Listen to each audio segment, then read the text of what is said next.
The 12th of July, 1967. The Republic of Vietnam's A Shau Valley. The UH-1 Huey's rotor blades beat the humid air into submission, making that distinctive whop-whop-whop sound that every man in Vietnam could hear from miles away. Four specialists, Gary Hallman, sat in the open door of his helicopter with his M60 machine gun hanging from a bungee cord. The gun swayed a little with each spin of the helicopter.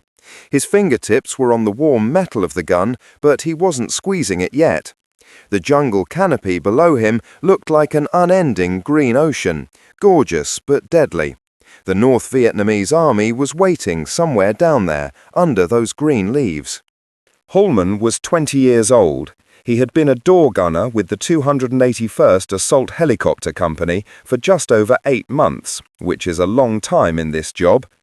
The wind ripped at his face, which was hot and thick with the scent of aviation fuel and his own sweat. His bulletproof vest, which looked like a chicken plate, rubbed against his chest and made him feel safe. It might block a bullet to the chest if he was lucky, but it didn't help his arms, legs or head at all. Nothing for the open door where he sat, utterly exposed, 3,000 feet above an adversary who wanted him dead. The crew chief looked at the ammunition belts one more time behind him. The helicopter's floor was covered in belts of 7.62mm ammunition. When Hallman pulled the trigger, each round could fire at 700 rounds per minute. The two pilots in the cockpit, both warrant officers and former enlisted men who knew what it was like to be in the thick of it, looked out at the horizon. Their voices crackled over the intercom, calm and professional, talking about approach vectors and landing zone coordinates as if they were planned a Sunday drive instead of flying into hell itself. Hallman had been to the A Shau Valley before. He had been here before and remembered how the air seemed to shift when you crossed into this section of Vietnam. The A Shau was not the same. It was a site where the NVA had dug in deep, had good positions, and could really shoot down planes. There was a lot of AK-47 fire from the ground, but it wasn't the only thing. It was machine guns with a caliber of 51. It was RPGs. The soldiers who knew what they were doing and had the right weaponry worked together to fire. There were 15 ships in Hallman's helicopter group. 15 Hueys, some of which were slicks, troop carriers, and others were gunships like his own, were outfitted with rockets and miniguns in addition to the M60s that the door gunners used. The formation flew in a staggered pattern, with each helicopter keeping an eye on the others and the pilots keeping the right distance between them to avoid rotor wash and help each other out. It must have looked spectacular, almost beautiful from the air, a flotilla of American technology and weaponry coming down on the enemy. But Hallman knew better. He had seen what happened when groups of people flew into hot LZs. He had seen helicopters be struck, spiral down with smoke trailing behind them, then explode in mid-air in a ball of fire and metal that killed everyone within in seconds. The numbers that everyone knew but no one talked about kept running through his head. Between 1966 and 1971, one Army helicopter was destroyed for every 7.9 missions. More than 500 pilots have died. More than 1,100 crew members have died. There were more than 600 deaths among passengers in accidents alone, not even adding deaths in war. And what about the door gunners? The life expectancy of door gunners was measured in days, not months. It might take anywhere from 13 to 30 days, depending on who you asked and how they figured it out. Some guys said it was 5 minutes, which was obviously a lie. They were just scared of the task. But the real figures were horrible enough. Hallman was worried that every time he climbed through this doorway, it would be the last time he was lucky. When the chopper turned left, Hallman automatically moved his knees against the doorframe and leaned his body into the turn. He had learnt to move with the plane, to guess where it would go next, and to become one with it. The bungee rope suspension on his M60 let him swing the gun in a broad arc and shoot at targets below and to the sides. He could even shoot backward under the tail boom while they were leaving an LZ. The new idea was a godsend. The old pintle mounts were too limiting and slow. But the ability to wander around comes with a price. Hallman had to lean out farther, show more of himself, and become an even easier target in order to exploit it well. There was more talking on the radio. Voices mixed together, and call signs and coordinates were shared in the short professional language of combat aviation. Charlie Mike 903, we can see the LZ. 26, I understand. Weapons are free when I say so. All birds, this is lead, expect a lot of gunfire on the ground. I say again, a lot of gunfire on the ground. A lot of gunfire on the ground, like there was any other sort in the A Shau Valley. Hallman loaded a round into his M60, and the sound of the metal clack was loud enough to drown out the rotor noise. The crew chief next to him did the same thing. For a brief period they looked at each other. No words were needed. They both knew what was going to happen. The aircraft went lower, and the jungle canopy rushed up to meet it. Hallman's world shrank to the rifle in his hands and the green inferno below. The first tracers flew up toward them like angry fireflies. At first, the tracers came in languid arcs that seemed like they were moving slowly from a distance. Then they sped up into streaks of light that flew past the chopper with the sound of enraged hornets. Hallman didn't wait for orders. His training took over, and muscle memory guided his hands as he swung the M60 toward the sparkles of light below and pulled the trigger. The gun roared to life, shaking against its bungee rope mount as molten brass fell all over the floor of the aircraft. The vibration went up Hallman's arms and into his shoulders. He was used to this feeling and had learnt to accept it instead of fight it. He shot in short bursts of 3 to 5 seconds, raking the tree line where he had seen the enemy fire come from. The 7.62mm bullets ripped through the jungle canopy, breaking up leaves and branches as they looked for the guys below. The other helicopters in the formation were also getting shot at now. Hallman saw them through the chaos, door gunners leaning out of their own planes and shooting down at the enemy positions, with tracers crossing in the air like lethal spiderwebs. Suddenly, the helicopter to his right lurched, as if it had been hit in the fuselage or engine compartment. The pilot struggled to keep the plane in the air as black smoke poured out of its exhaust. "Taking fire from 9 o'clock, the crew chief said over the intercom. His own M60 was already pointing toward the threat. Hallman couldn't see because his sector was straight ahead and to the right. He had to trust his crewmate to manage the left side. As a door gunner, you couldn't see every threat or cover everything. You had to rely completely on the troops next to you. The chopper got lower as it got closer to the landing zone. This was the worst part, when they were most open to attack. The pilots had to slow down, commit to landing, and fit 50 feet of chopper and rotor blade into a small area while enemy forces tried to shoot them down. Hallman leaned even further out of the doorway, exposing his body from the waist up, and fired into the jungle below. He could see the enemy men immediately, dark shadows moving through the bushes and flashes of light coming from all around the LZ. There were a lot of them, maybe even more. The NVA knew they were coming and had set up a welcome.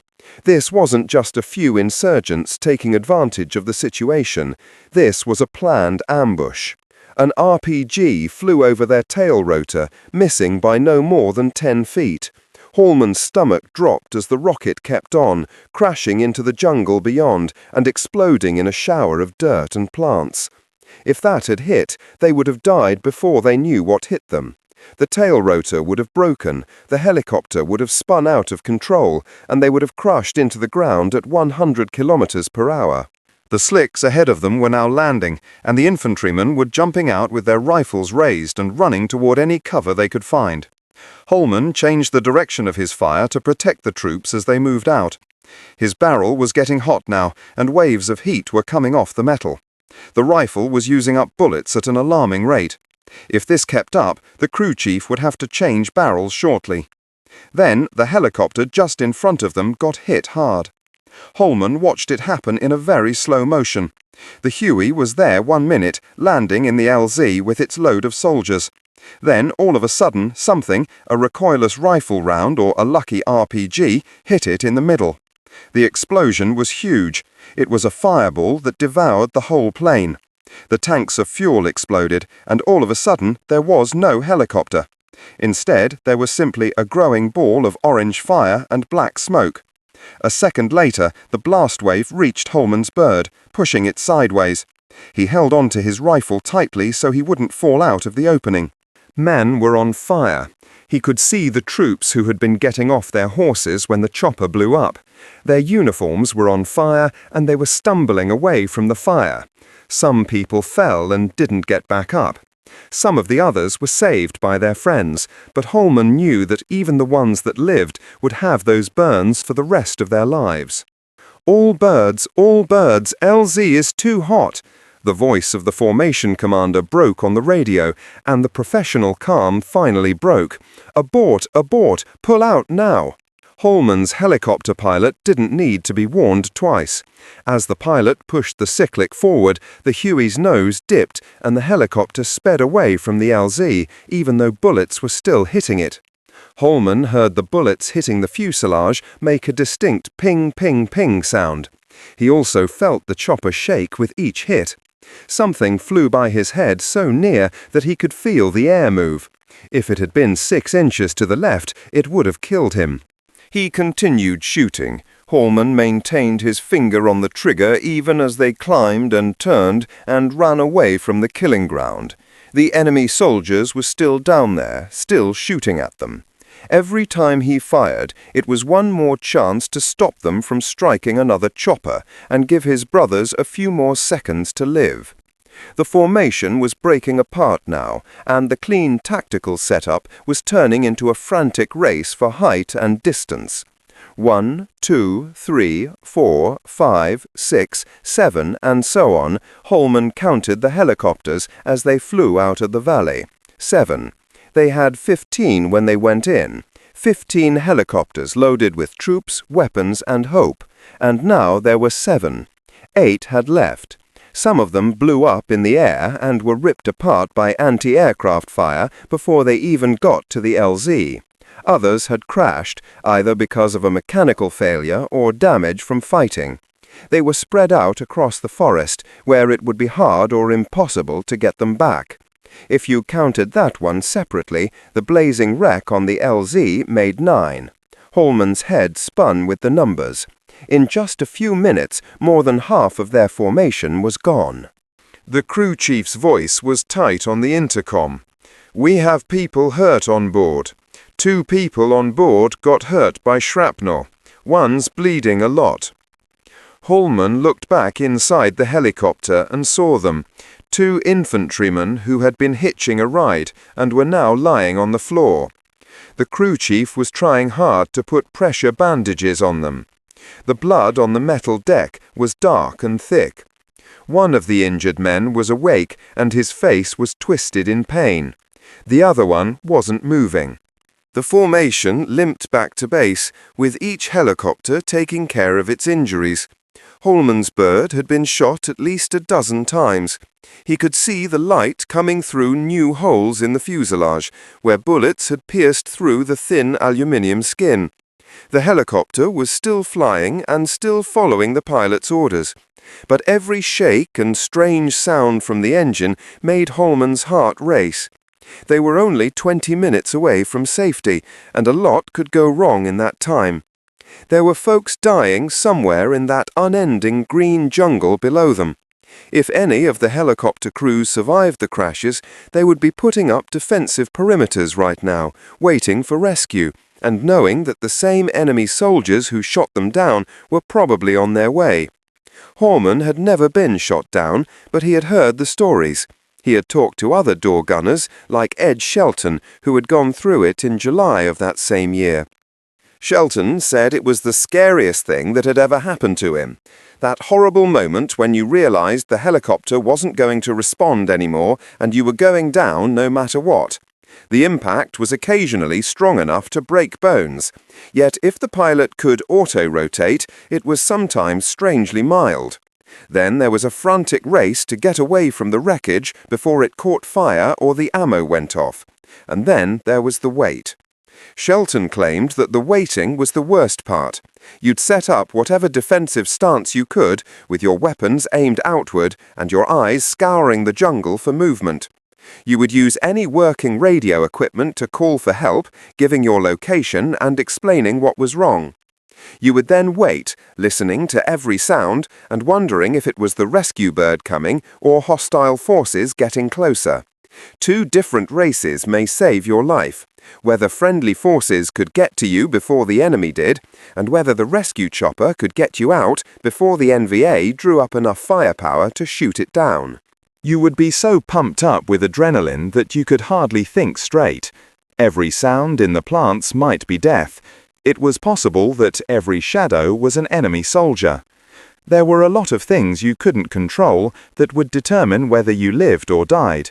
How well your pilot had done during the crash, how badly the helicopter was damaged, how quickly rescue could be organized, how many enemy soldiers were in the area, and whether they would attack right away or wait for more soldiers to arrive. Hallman knew Ron Vlack, another door gunner, who had been through it 3 times. His helicopter had crashed 3 times. The first time it was a mechanical failure, which was scary, but at least they landed in a somewhat safe place and were picked up within an hour. The second time they shot the tail rotor and spun into the jungle like a leaf falling. They had to wait 4 hours, which were 4 hours of utter torment, until the rescue bird got to them. Vlack remarked that in just 4 hours he had aged a year. Hallman pushed such ideas out of his mind and focused on the now. He knew that the injured men behind him required help right away. The crew chief had done all he could with the first aid supplies on board, but one of them was in horrible shape. Hallman could hear the man breathing hard and smell the coppery fragrance of blood combining with the smell of gun smoke and aviation fuel. Base, this is Charlie Mike 9-3. We have 2 urgent surgical on board requesting priority landing and immediate medevac, the pilot said, sounding calm even though they had just been through a lot of stress. The answer came back right away, telling them to land on a specified pad where medical staff would be waiting. It felt like hours to get to the base in 15 minutes. Hallman maintained an eye on the horizon, looking for any signs of more enemy activity. They were no longer in the hot zone, but were flying over areas that were generally safe. He kept his hands on the M60, ready to use it if he had to, but it felt heavier now that the adrenaline was wearing off and he was getting tired. As soon as they landed, medics ran up to them with stretchers. Hallman moved his gun out of the way as they loaded the injured guys. Their smooth, practiced movements were very different from the turmoil of the LZ. One of the injured troops was still awake and grasped Hallman's arm as they lifted him out. "Thanks," he said between tight teeth. "Thanks for the fire cover." Hallman nodded, speechless. The man was praising him, but 8 helicopters were gone, scores of troops were dead or missing, and all he had done was shoot at shadows and hope his bullets hit something other than empty bush. It didn't seem like enough. It never seemed like enough. Hallman got out of the chopper and stepped on firm ground for the first time in 3 hours, while the medics took the injured away. He couldn't tell if his legs were shaking from adrenaline, terror or tiredness, most likely all 3. The crew chief came over and walked around the plane with him to look at the damage. There were 12 bullet holes, precisely like Hallman said. Some had gone all the way through the fuselage, coming in one side and going out the other. Some were stuck in structural parts or had hit machinery.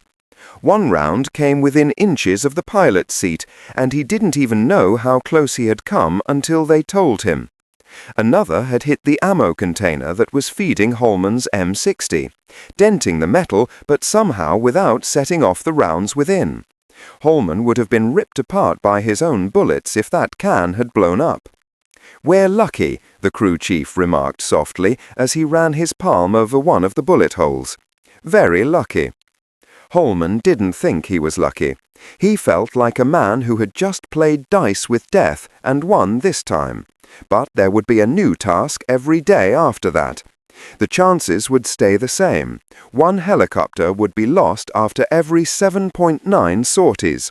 In the end, everyone ran out of luck. It was only a matter of time. Around them, other workers were getting out of their helicopters and checking the damage for themselves.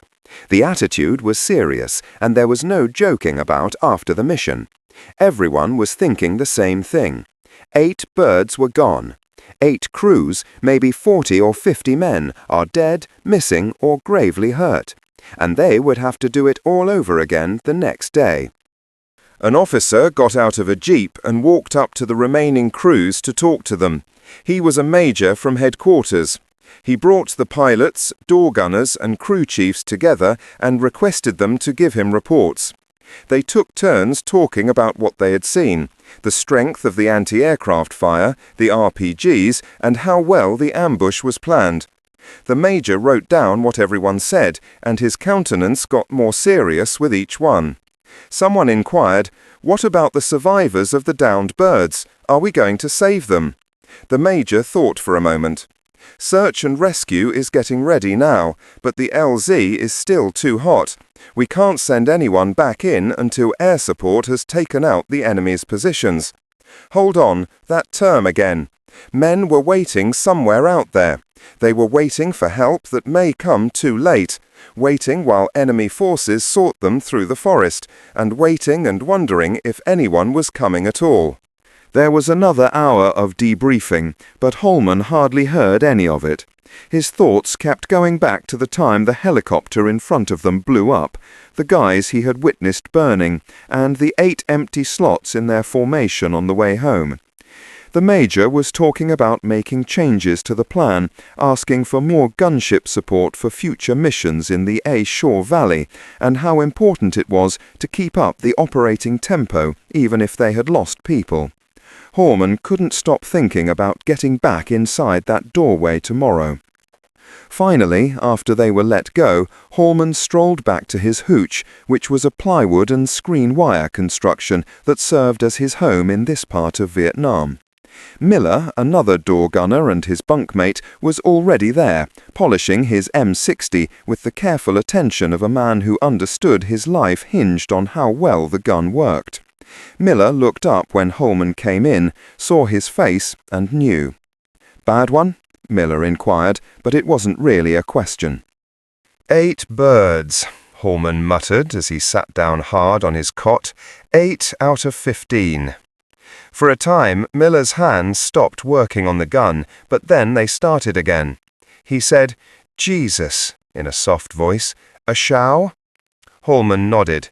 They both knew how the valley was known.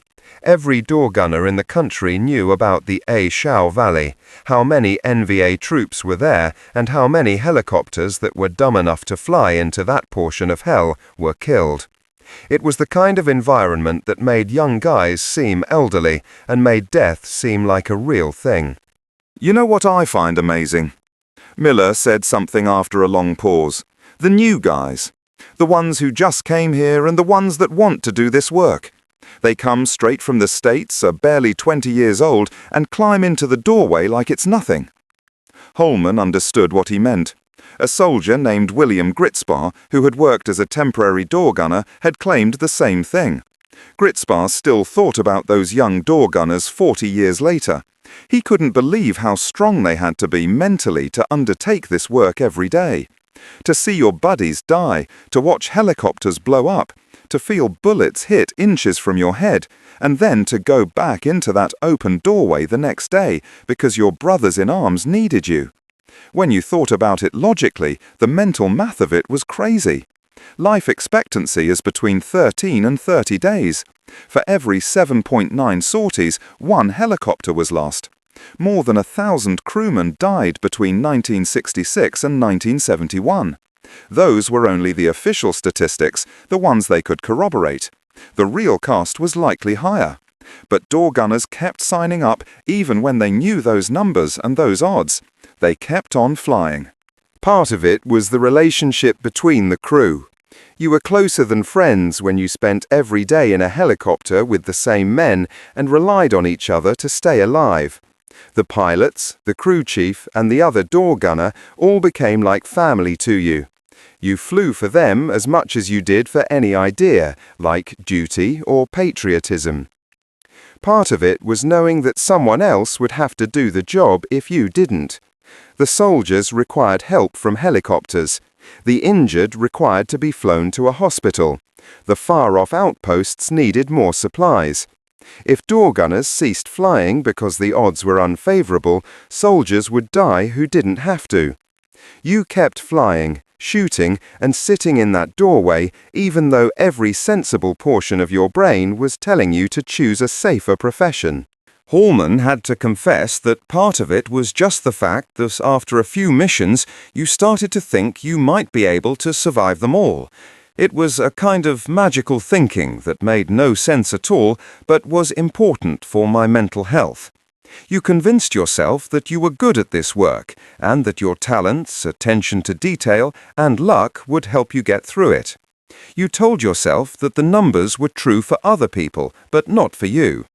You could never get back in that chopper if you really believed that death was simply a matter of time, and that you would die on your last trip. Miller put his rifle away after cleaning it. He asked, "Have you heard about Carla?" Hallman shook his head. "Got hit by shrapnel in the leg yesterday. They took him by helicopter to Pleiku, where he probably went to Japan for surgery. A Purple Heart for sure, and maybe a trip home if the damage is terrible enough." Doug Kaler. Hallman knew him and had flown with him a few times. A good door gunner who is professional and dependable. And now he was in a hospital bed someplace, his leg hurt by enemy fire. His fight was ended, whether he wanted it to be or not. Hallman was relieved for Kaler in a way. He had lived, was returning home, and would be free of this nightmare. But another part felt something darker, something he didn't want to look at too carefully, because getting hurt was one of the few ways out that didn't entail a body bag. "Do you know what the worst part is?" Hallman said, shocking himself by talking. "It's not the gunfire. It's not even getting shot at. It's the cops." Miller looked up and waited. Hallman went on. "Some of these guys are so focused on the rules of engagement that they'd rather see us die than break the rules. Last month, I flew with a captain who warned me directly that if I shot back without permission, he would have me court-martialed. We're getting shot at on the ground, and I can see the muzzle flashes. I'm supposed to wait for authorization before I defend my own plane." Miller shook his head sadly. "I've had the same chat. It's crazy. They want us to sit in that doorway and wait for an officer to decide if we can shoot back while people shoot at us." Hallman added, "The warrant officers who worked their way up the ranks understand. They know that there are no rules in combat and that you have to make decisions in a split second or people will die. But these academy types, the ones who have never been in the muck, think that war should follow rules like a training exercise in peacetime." It added even more stress to everything else, the concern that you would have to choose between following orders and preserving your own life, or that you might delay at a crucial point because you were worried about the legal ramifications instead of the tactical situation. Door gunners were designed to keep the enemy's heads down while troops were deployed, or injured were taken out. But if you had to wait for permission before firing, and if you had to worry about whether each shot would be seen as justified by someone secure in a headquarters tent, you couldn't do your job well. The next morning came too early. Hallman woke to the sound of helicopters starting up across the flight line, that distinctive turbine whine building to a roar as engines came to life. For a moment, lying in his cot in the grey pre-dawn light, he considered what would happen if he simply didn't get up. If he just stayed there, refused to fly. They'd court-martial him probably, send him to the stockade, maybe a dishonourable discharge. But he'd be alive. The moment passed. Hallman swung his legs off the cot and began pulling on his flight suit. His hands moved automatically through the routine: boots, vest, gloves, helmet. The motions were so familiar now that he could do them half asleep, and some mornings he wondered if that was exactly what he was doing, moving through the days in a kind of waking dream, not fully present, not fully aware, because full awareness of what he was about to do would be too much to bear. Miller was already up, already dressed. They walked together to the flight line, neither man speaking. Around them, other crews were going through the same morning ritual.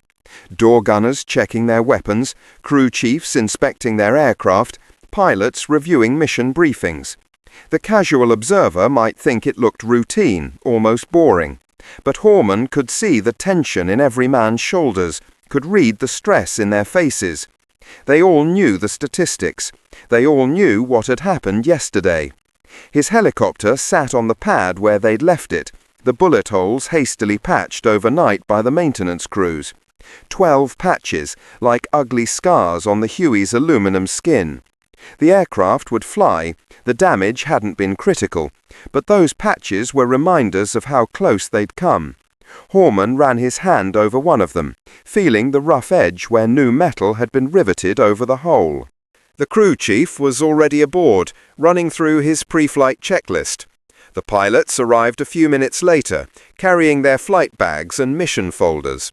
The same 2 warrant officers from yesterday, men whose names Hallman knew as well as his own brothers. They exchanged brief nods, the kind of wordless communication that developed between men who'd been through combat together. "Where we headed today?" Hallman asked, though part of him didn't want to know the answer. "Supply run to Firebase Mitchell," the pilot said. "Should be routine. No hot LZs on the schedule." Should be routine. Those words meant nothing in Vietnam. Every mission had the potential to go bad. Every flight could turn into a fight for survival without warning. The helicopter that crashed due to mechanical failure rather than enemy fire was just as deadly as one shot down by an RPG. Ron Vlack could attest to that. One of his 3 crashes had been pure mechanical failure, no enemy involvement at all. The helicopter had simply stopped working at the worst possible moment, and suddenly Vlack and his crew were falling out of the sky. They lifted off as the sun cleared the horizon, part of a smaller formation today, just 6 helicopters instead of 15. The memory of yesterday's losses hung over them like a ghost. Hallman settled into his position in the doorway, the M60 ready in its bungee cord mount, and watched the landscape roll by beneath them. Vietnam from the air was almost beautiful. The rice paddies caught the morning light, turning gold and green. The rivers wound through the landscape like silver ribbons. The jungle canopy stretched to the horizon, broken occasionally by villages or cleared areas. It was easy from 3,000 feet up to forget that people were trying to kill each other down there. Easy to forget the war. But then Hallman would see something. A bomb crater, a burned village, a column of smoke rising from some distant firefight. And reality would crash back in. This wasn't a sightseeing tour. This was a war zone, and every square mile of that beautiful landscape concealed potential death. The flight to Firebase Mitchell took 40 minutes. The firebase sat on a hilltop, a small cleared area surrounded by sandbag bunkers and concertina wire. It was one of dozens of such outposts scattered across Vietnam, places where infantry companies dug in and tried to maintain some kind of control over the surrounding territory. They were isolated, vulnerable, completely dependent on helicopter resupply for everything from ammunition to mail. The landing went smoothly. No incoming fire, no drama, just a textbook insertion. The helicopter touched down, supplies were offloaded, a few soldiers climbed aboard for transport back to the main base. Routine, just like the pilot had said. They were back in the air within 5 minutes. Hallman allowed himself to relax slightly. Maybe today would be one of the good days, one of the days when nothing went wrong. Maybe. The radio crackled to life. All aircraft, be advised we have reports of enemy activity, grid coordinates. The rest was lost in static, but Hallman had heard enough. His hands tightened on the M60, his eyes scanning the jungle below with renewed intensity. Enemy activity. Somewhere down there, somewhere in that endless green, enemy soldiers were moving. Maybe they were tracking the helicopter formation, maybe they were setting up an ambush, maybe they were just going about their own business, but they were there, and that changed everything. The formation altered course, swinging wide to avoid the reported area. But avoidance only worked if the intelligence was accurate, if the enemy was actually where the report said they were. Sometimes the reports were wrong, sometimes the enemy was somewhere else entirely. And sometimes, Hallman suspected, the enemy had radios too, and could hear the American transmissions and adjust their positions accordingly. Nothing happened. They completed the mission, returned to base, landed safely. Another successful sortie, another tick mark in the statistics. But Hallman's hands were shaking as he climbed out of the helicopter, and he couldn't make them stop. That night, lying in his cot, he heard the helicopters again. Not real ones, the flight line was quiet, the day's missions complete. But in his mind, that sound played on endless repeat. Whop, whop, whop, whop. The sound that every Vietnam veteran would carry with them for the rest of their lives. The sound that would make them look up decades later when a helicopter passed overhead. The sound that would bring back memories they'd spent years trying to forget. This was what it meant to be a helicopter door gunner in Vietnam. Not just the moments of terror, not just the combat and the casualties, but the grinding psychological weight of knowing you'd have to do it again tomorrow, and the day after that, and the day after that, until your tour was up or your luck ran out, whichever came first. The door gunners of the Vietnam War, men like Gary Hallman, Ed Shelton, Ron Vlach, William Gritzbar, Doug Kaler, and thousands of others whose names never made it into history books, sat in those open doorways and faced death on a daily basis. They had no armor, no protection beyond a bulletproof vest that might or might not stop around. They had no illusions about their survival chances. They knew the statistics, knew the odds, knew that every mission might be their last. 3 weeks passed. 3 weeks of missions, some routine, some terrifying, all of them chipping away at Hallman's nerves like water eroding stone. He'd stopped counting the days until his rotation home. The numbers were too abstract, too distant to provide any real comfort. Instead, he focused on smaller goals. Make it through today. Make it through this mission. Make it back to base one more time. The crew had developed rituals, small superstitions that probably meant nothing, but gave them the illusion of control. The pilot always touched the same spot on the instrument panel before starting the engine. The crew chief always loaded the ammunition in the same specific order. Hallman always checked his M60 exactly 7 times, not 6, not 8, always 7. These routines provided structure, a sense that if they just did things the right way, followed the proper sequence, they'd be protected. It was magical thinking, and they all knew it.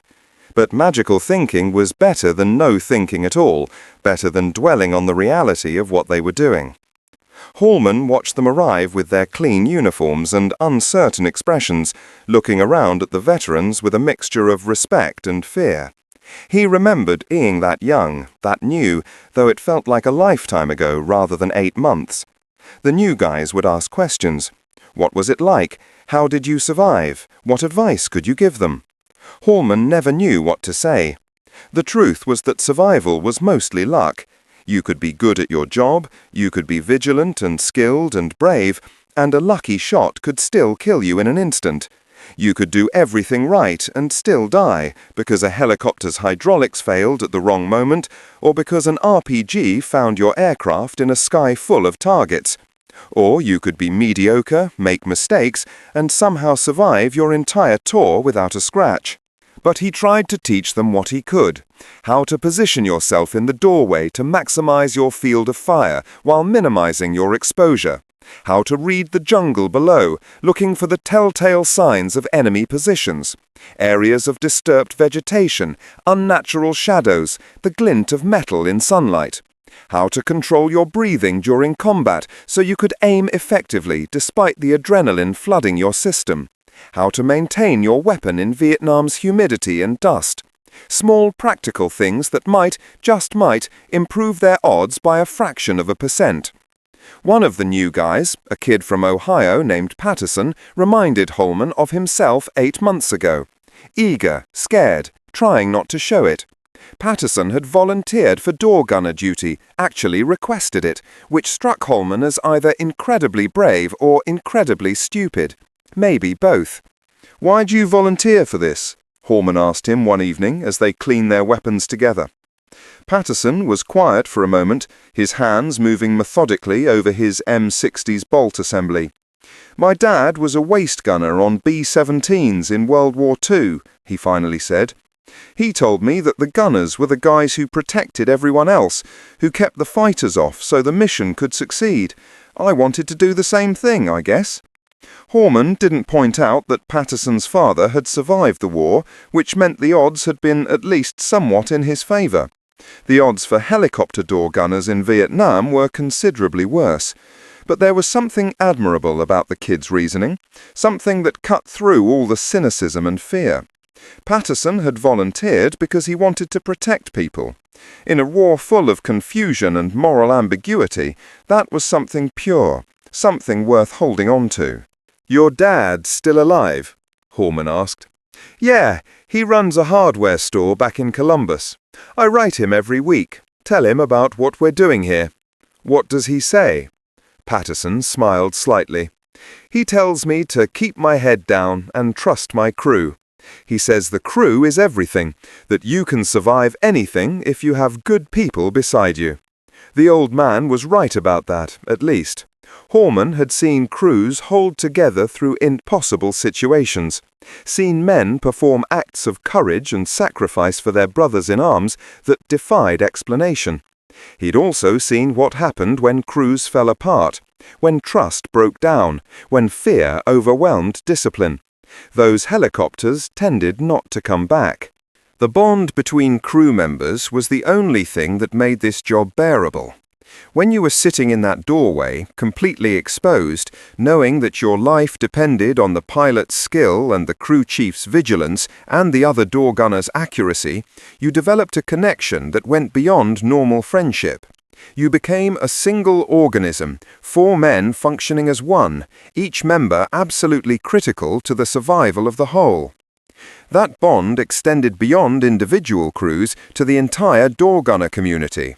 There was an unspoken understanding among men who did this job, a recognition that they were part of something unique and terrible.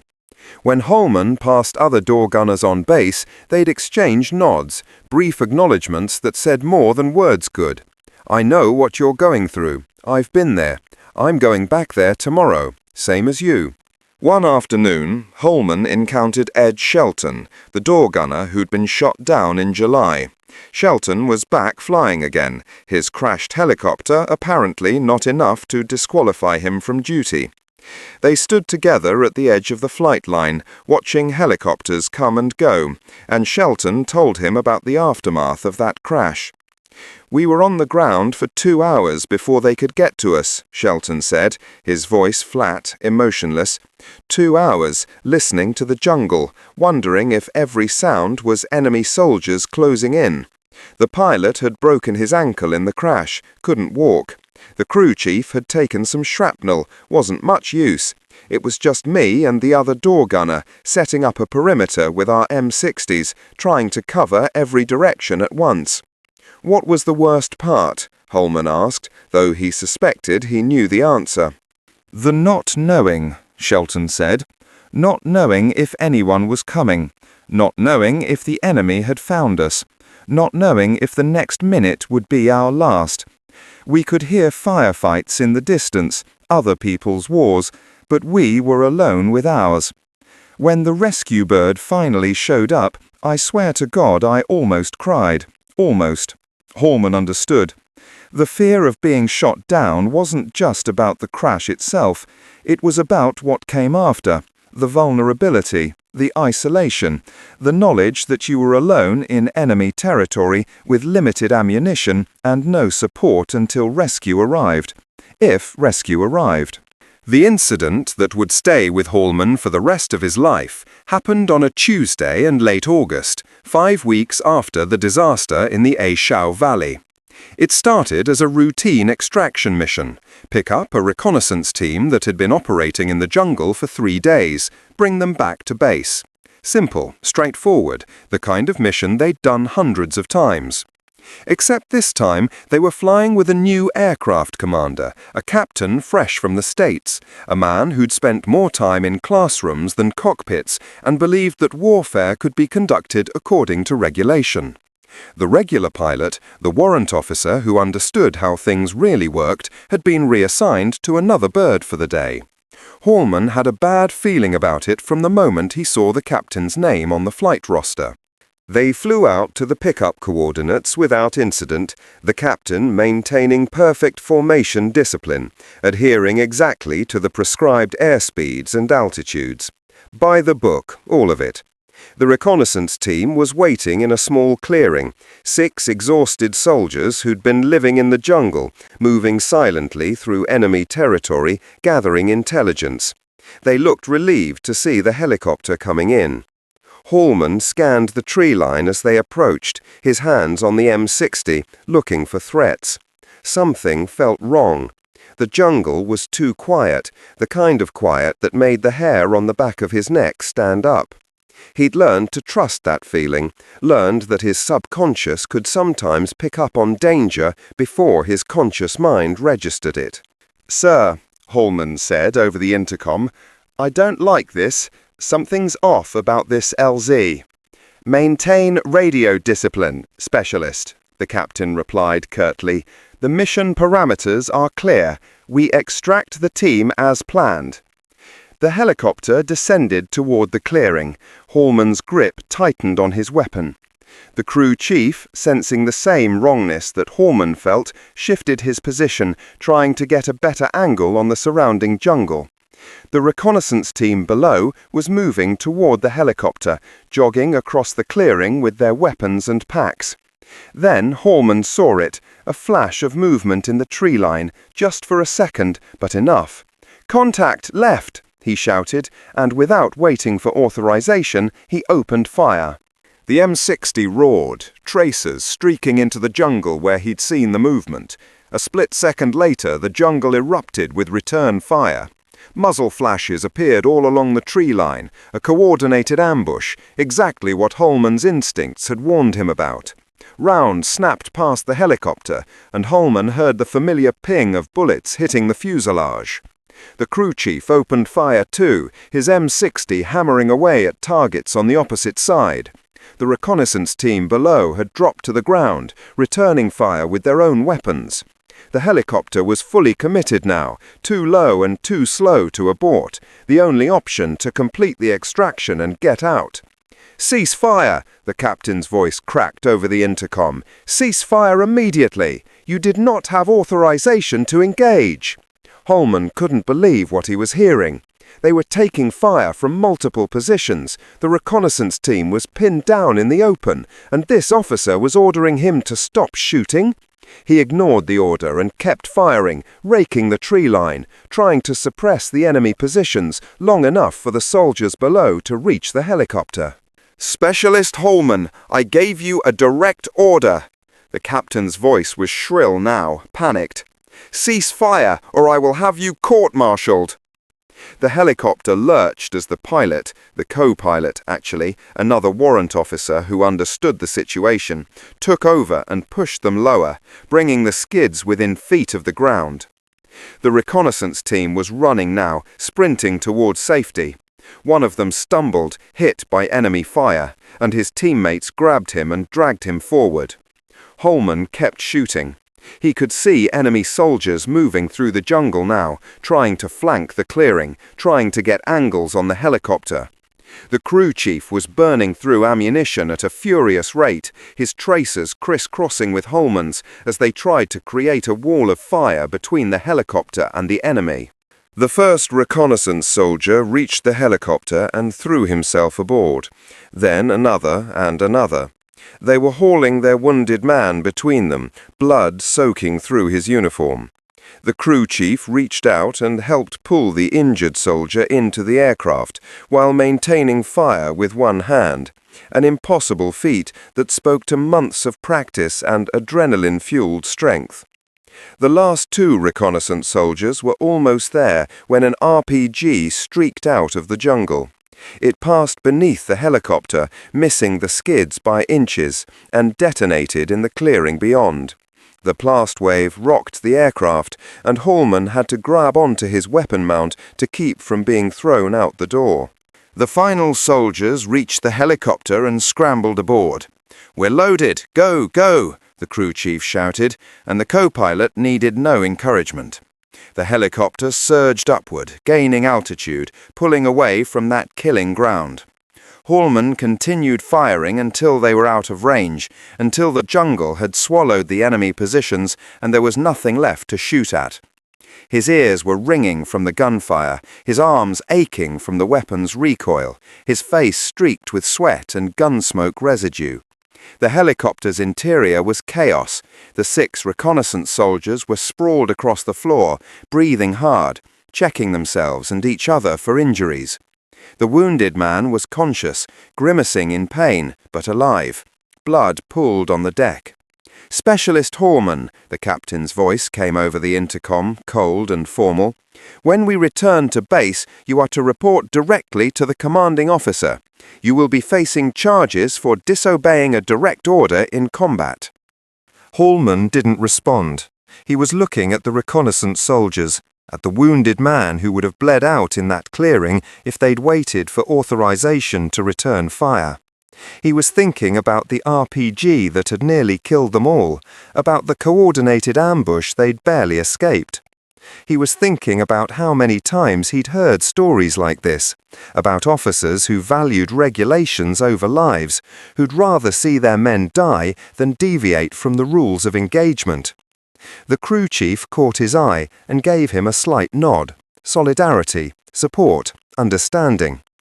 The co-pilot, the warrant officer who'd actually flown them out of danger while the captain froze, would back him up if it came to that. And the reconnaissance soldiers, the men whose lives he'd saved by disobeying orders, they'd have something to say about it too. But Hallman knew how the military worked. He knew that officers protected officers, that enlisted men who made trouble for captains tended to find their careers cut short.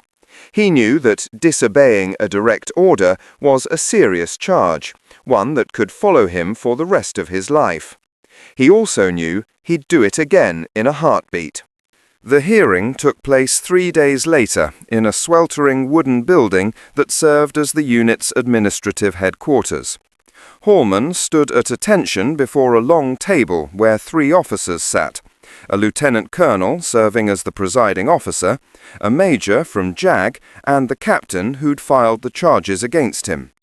Behind Hallman, sitting in the back of the room as observers, were the co-pilot, the crew chief, and all 6 members of the reconnaissance team they'd extracted. The captain presented his case first, reading from a prepared statement in a voice that trembled slightly despite his efforts to sound authoritative. On the 23rd of August, Specialist Hallman engaged enemy forces without authorization, in direct violation of the established rules of engagement and in defiance of my explicit orders to cease fire. His actions represent a breakdown in military discipline and chain of command that cannot be tolerated in a combat environment. The lieutenant colonel listened without expression, occasionally making notes on a legal pad. When the captain finished, he looked up.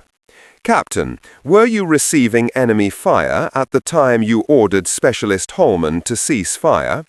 Yes, sir, but... And were there friendly forces in the landing zone who were exposed to that enemy fire? Yes, sir, but... And were there proper procedure is to request authorization from the aircraft commander before engaging, and Specialist Hallman failed to... Captain, the Lieutenant Colonel interrupted, his voice quiet but carrying the weight of command. I've read the after-action reports from the reconnaissance team. According to their account, they were taking effective fire from at least 24 enemy soldiers in prepared positions. Is that consistent with your observation? The captain hesitated. Yes, sir, there was significant enemy presence, but... And according to the co-pilot's report, an RPG was fired at your aircraft during the extraction. Is that correct? Yes, sir. The Lieutenant Colonel set down his pen and looked directly at the captain. So let me understand your position. You had a helicopter full of ammunition and weapons flying into a coordinated ambush with friendly forces pinned down in the open, and you ordered your door gunner to stop providing suppressive fire because he hadn't requested your permission first. The room was silent. The captain's face had gone pale. Sir, the rules of engagement clearly state that... The rules of engagement, the Lieutenant Colonel said, his voice hardening, are designed to prevent unnecessary civilian casualties and to ensure proportional response to enemy action. They are not designed to get American soldiers killed. Specialist Hallman, step forward. Hallman moved to stand directly before the table, his heart pounding. This could go either way. He could be facing a court-martial, reduction in rank, even prison time. Or he could be vindicated. There was no way to know which until the words were spoken. Specialist Hallman, the Lieutenant Colonel said, why did you open fire without waiting for authorization from your aircraft commander? Hallman chose his words carefully. Sir, I observed enemy movement in the tree line and assessed that the landing zone was compromised. The reconnaissance team was exposed and in immediate danger. My primary responsibility as door gunner is to provide security for the aircraft and suppressive fire to protect troops during insertions and extractions. I made a tactical decision based on the situation as I observed it. And when your aircraft commander ordered you to cease fire? This was the critical moment. Hallman took a breath. Sir, I assessed that ceasing fire would result in American casualties. The enemy was actively engaging our position. The reconnaissance team was still in the open. I believed that following that order would get men killed. The Lieutenant Colonel nodded slowly. He turned to the reconnaissance team members in the back of the room. Sergeant Mitchell, you were the team leader. What's your assessment of Specialist Hallman's actions? A lean, hard-faced NCO stood up. Sir, if that door gunner hadn't been shooting, we'd all be dead. It's that simple. The tree line was packed with NVA. They had us zeroed. The only reason we made it to that bird was because the door gunners laid down enough fire to keep their heads down. With respect, sir, I don't care what the regulations say. That specialist saved 6 American lives. Another reconnaissance soldier stood without being called on. Sir, if I may, I watched that door gunner. He knew where to shoot, when to shoot, how to protect us. He made the right call. The captain, the soldier hesitated, then pushed forward. Sir, the captain froze. He didn't know what to do. If we'd relied on him, we'd still be out there, dead. The Lieutenant Colonel raised his hand. That's enough. Sit down, both of you. He turned back to the captain. Captain, how many combat missions had you flown before this incident? This was my 4th mission in country, sir. And how many of those were into hot landing zones? The captain's silence was answer enough. The Lieutenant Colonel leaned back in his chair and exchanged glances with the JAG Major, who nodded slightly. Then he looked at Hallman again. Specialist. The chain of command exists for a reason. Officers give orders, enlisted men follow them. That structure is fundamental to military operations. Do you understand that? Yes, sir. However, the lieutenant colonel continued, there are situations where following orders would result in greater harm than disobeying them. Combat is chaotic. Decisions must be made in seconds. And the men on the ground, or in your case, in the doorway, often have better situational awareness than the officers directing them. The door gunner position requires initiative, quick thinking, and the courage to act when action is needed. He paused, letting his words settle. After reviewing all the evidence and testimony, I find that Specialist Hallman acted appropriately given the tactical situation he faced. His actions were consistent with his training and responsibilities as a door gunner. The charges are dismissed. Hallman felt his knees go weak with relief. Behind him, he heard the crew chief let out a breath. The lieutenant colonel wasn't finished. He turned to the captain. Captain, you will be removed from flying status pending additional training. You will spend the next month working with experienced pilots and learning how combat operations actually function, as opposed to how they're described in field manuals. If you cannot demonstrate the judgment necessary to command an aircraft in a combat zone, you will be reassigned to a non-flying position. Dismissed. The hearing's conclusion should have felt like a victory, but as Hallman walked out of that sweltering building into the Vietnamese heat, he felt nothing but exhaustion. He'd been vindicated, yes, the charges were dismissed, but the incident had revealed something he'd been trying not to think about, that sometimes the enemy wasn't just the soldiers shooting at you from the jungle. Sometimes it was the system itself, the bureaucracy, the officers who valued procedure over survival. The co-pilot caught up with him outside, clapping him on the shoulder. "Hell of a thing," he said. "You did good in there. And you did good in that LZ. Don't let anyone tell you different." "Thanks," Hallman said, meaning it. The warrant officer had risked his own career by submitting an honest report, by contradicting his aircraft commander's version of events. That kind of loyalty wasn't common, and Hallman wouldn't forget it. The crew chief and the reconnaissance team members gathered round, offering their own congratulations and thanks. Sergeant Mitchell, the team leader, pulled Hallman aside. "That captain wanted your head on a plate," he said quietly. "Wanted to make an example out of you because you made him look bad. But you saved my men's lives. All of us know that. If you ever need anything, you find me. You got that?" Hallman nodded, moved by the gesture. This was the other side of Vietnam, the part that made the terror bearable. The bonds forged between men who'd faced death together, the loyalty that transcended rank and regulation, the knowledge that someone had your back when it mattered most. But that night, alone in his hooch, the weight of it all came crashing down. Hallman sat on his cot, his hands shaking, and realized he was crying. Not from relief or fear or any single emotion, but from the accumulated stress of weeks and months in that doorway. The terror he'd been suppressing, the losses he hadn't processed, the deaths he'd witnessed, all of it came pouring out in the darkness when no one could see. He thought about the helicopter that had exploded in the A Shau Valley, about the men he'd watched burn. He thought about the wounded soldiers he'd helped evacuate, about the blood that had soaked into the helicopter's floor so many times that it would never truly come clean. He thought about Patterson, the new door gunner from Ohio, who reminded him of himself, and wondered how long the kid would last. He thought about Doug Kaler lying in a hospital bed in Japan with shrapnel wounds, about Ed Shelton's 2 hours on the ground waiting for rescue, about Ron Vlack's 3 crashes and somehow still being alive. He thought about the statistics. Between 1966 and 1971, one Army helicopter lost for every 7.9 sorties. 564 pilots dead, 1,155 crewmen dead, 682 passengers killed in accidents alone, not counting combat losses.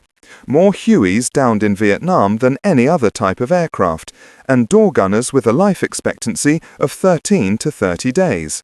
Hallman had been flying for 8 months.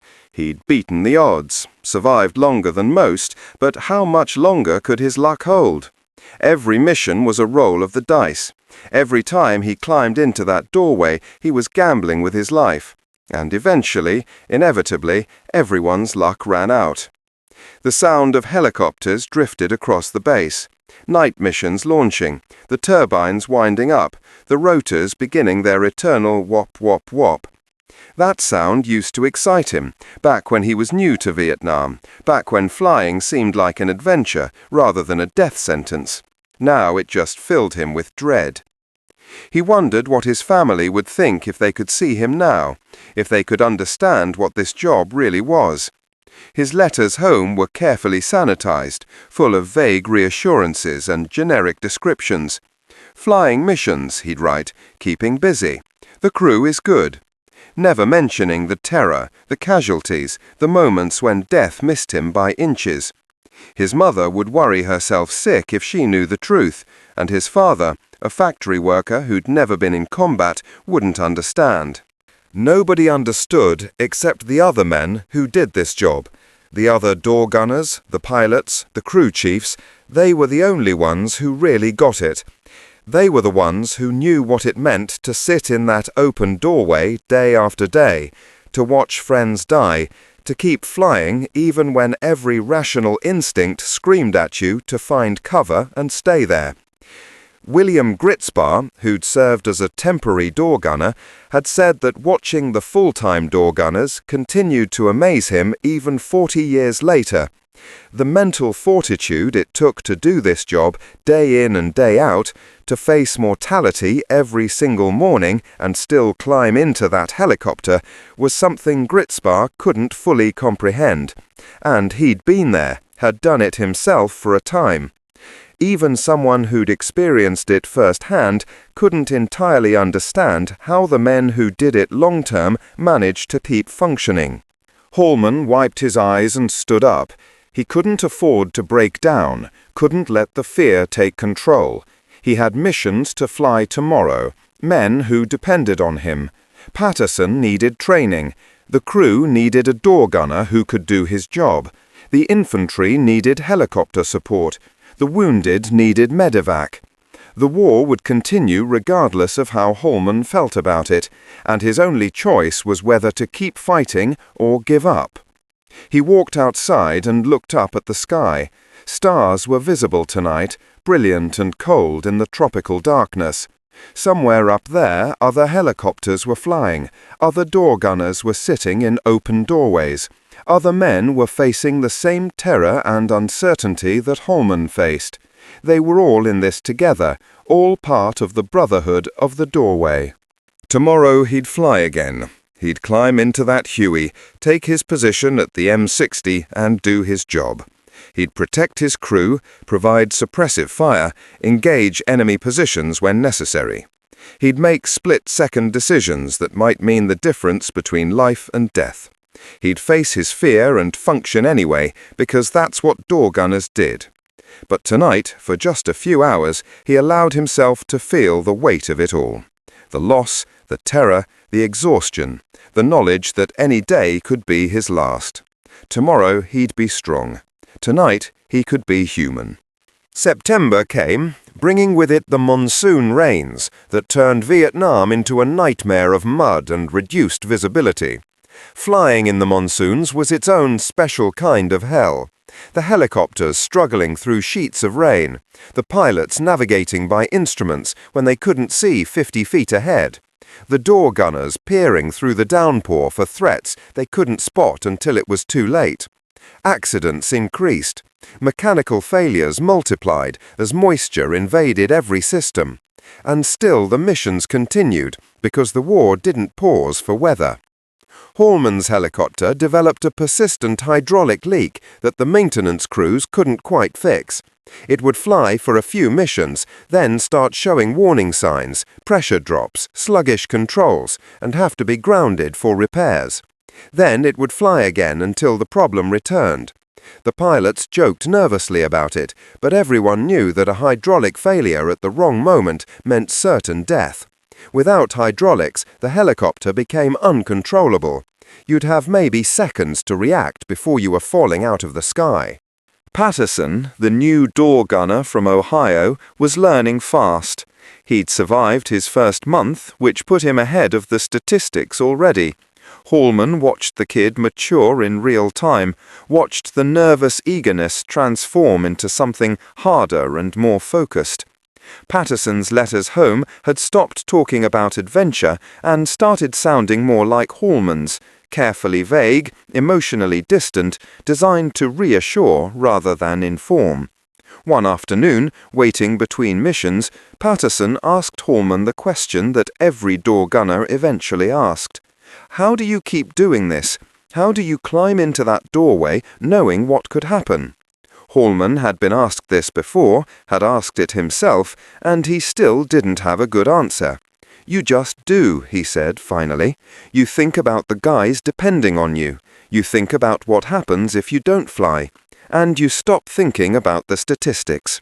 Do you ever get used to it? No, Hallman said honestly. You get better at managing the fear, better at functioning despite it, but you never get used to it. The day you get used to it is the day you get careless, and careless gets you killed. Patterson nodded slowly, absorbing this. My dad wrote me, he said. Told me he's proud of what I'm doing. Said that being a door gunner is carrying on a tradition. That the waist gunners in World War II and the door gunners in Vietnam are part of the same lineage. Your dad's right, Hallman said. Except we've got it worse. Those B-17 crews had armor plating. They had some protection. We've got nothing but a vest and an open door. Yeah, Patterson said quietly. I figured that out pretty quick. The missions blurred together into an endless cycle. Hot LZs and cold LZs, supply runs and combat assaults, medevacs and reconnaissance insertions. Some days were quiet, almost boring. Other days were pure chaos, the kind where you didn't have time to think, only react, where your training and instinct took over and you functioned on autopilot until suddenly it was over and you were still alive and couldn't quite believe it. Hallman watched the calendar, counting down the days until his tour was up. 3 months left, 90 days. That seemed simultaneously like forever and like no time at all. 90 days of missions, 90 days of sitting in that doorway, 90 days of rolling the dice. If his luck held, he'd make it home. If it didn't, well, there were worse places to die than Vietnam, but not many. The crew developed a superstition about their damaged helicopter. They started to believe it was lucky, that the persistent hydraulic problem was somehow protecting them. Other helicopters were getting shot down, other crews were taking casualties, but their bird kept bringing them home despite its mechanical issues. It was irrational, but rationality had stopped being relevant months ago. In a war where random chance determined who lived and who died, any belief that gave you a sense of control was worth holding on to. Then, on a Thursday morning in late September, the belief was shattered. They were flying a routine patrol, nothing special, just checking on some fire bases and making their presence known. The hydraulic warning light came on halfway through the mission, not critical yet, but concerning. The pilot reported it and requested permission to return to base. Permission granted. They turned for home. The hydraulics failed completely 10 miles out. Hallman felt the helicopter lurch as the controls stopped responding. The pilot's voice came over the intercom, tight but controlled. We're going down. Brace for impact. Time seemed to slow down. Hallman saw the jungle rushing up to meet them, saw the pilot fighting to maintain some semblance of control through collective and cyclic inputs that were doing almost nothing. The helicopter was auto-rotating, the rotor blades windmilling as they fell, providing just enough lift to slow their descent from catastrophic to merely terrible. "Hold on," the crew chief shouted, and Hallman wrapped his arms around his weapon mount, bracing his legs against the doorframe. Patterson across from him was doing the same, his face white but determined. They hit the jungle canopy at 40 miles per hour. Branches exploded around them, tearing through the rotor blades, ripping at the fuselage. The helicopter plunged through the canopy in a cascade of shattered wood and torn metal, the scream of tortured aluminum mixing with the crack of breaking trees. Then they hit the ground. The impact drove the breath from Hallman's lungs, slammed him against his harness hard enough to bruise ribs.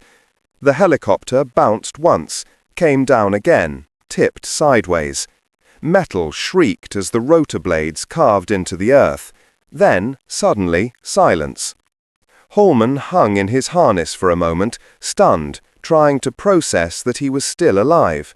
His ears were ringing from the impact, his body one massive ache. But nothing felt broken. He could move his arms and legs. "Everyone okay?" The pilot's voice, shaky but functional. "I'm good," the co-pilot responded. "Good here," the crew chief said. "Patterson," Hallman called out. "I'm okay," the kid's voice came back, trembling but present. "I think I'm okay." They scrambled out of the wrecked helicopter, weapons in hand, immediately setting up a defensive perimeter. This was the moment Ed Shelton had described, the moment every helicopter crew dreaded. They were on the ground in enemy territory, their aircraft destroyed, with limited ammunition and no immediate support. The jungle pressed in around them, thick and oppressive in the midday heat.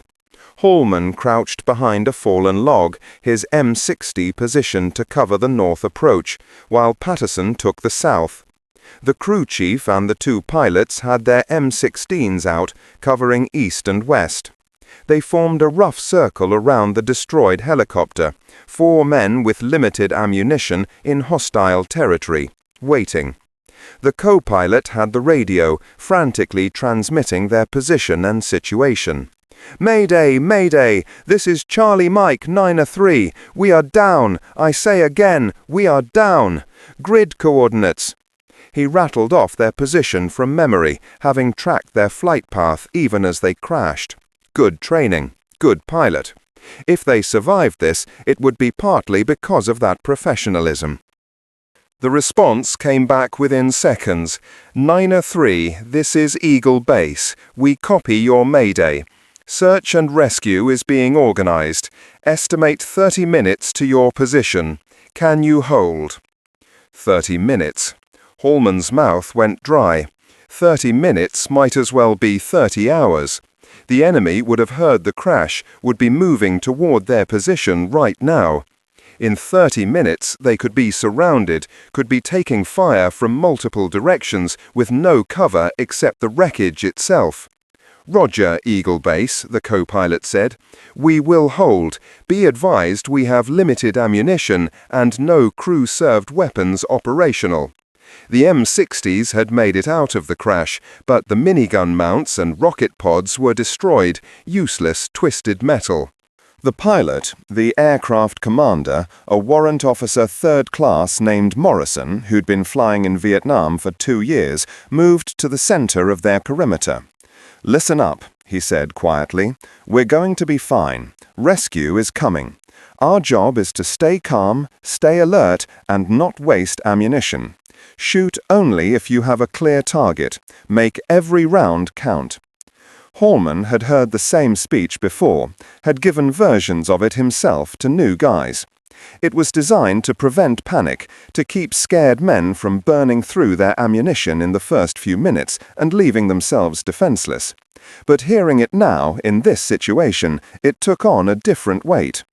The jungle was alive with sound. Birds, insects, the rustle of vegetation in the breeze.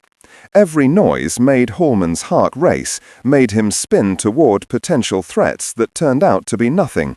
A monkey crashed through the branches overhead, and Patterson nearly shot it before recognizing what it was. The kid's finger had been on the trigger, safety off, ready to fire. "Easy," Holman said softly. "Save it for the enemy." Patterson nodded, breathing hard, trying to slow his heartbeat. This was his first crash, his first time being stuck on the ground in hostile territory. He was handling it well, all things considered, but Holman could see the fear in his eyes. Hell, Holman was feeling it too. He just had more practice hiding it. 5 minutes passed, then 10. The radio crackled periodically with updates from the Rescue Coordination Center. Attack helicopters were being diverted to provide cover. A slick was being prepped for the extraction. Fast movers, jets, were on standby if heavy fire support was needed. The entire military apparatus was swinging into motion to retrieve 4 downed airmen, because that's what the system did. You didn't leave men behind, not if there was any way to get them out. "Eagle Base, we are in heavy contact. Multiple enemy. Taking fire from north and south. Request immediate air support." The response came back garbled by static and the sound of gunfire. Something about gunships 2 minutes out. Something about holding position. 2 minutes. They had to survive for 2 more minutes. Holman's first belt of ammunition ran out. He popped the feed tray open, loaded a new belt with hands that were shaking from adrenaline but still functioned, closed the tray and racked the bolt. The whole operation took maybe 10 seconds, but those 10 seconds felt like an eternity.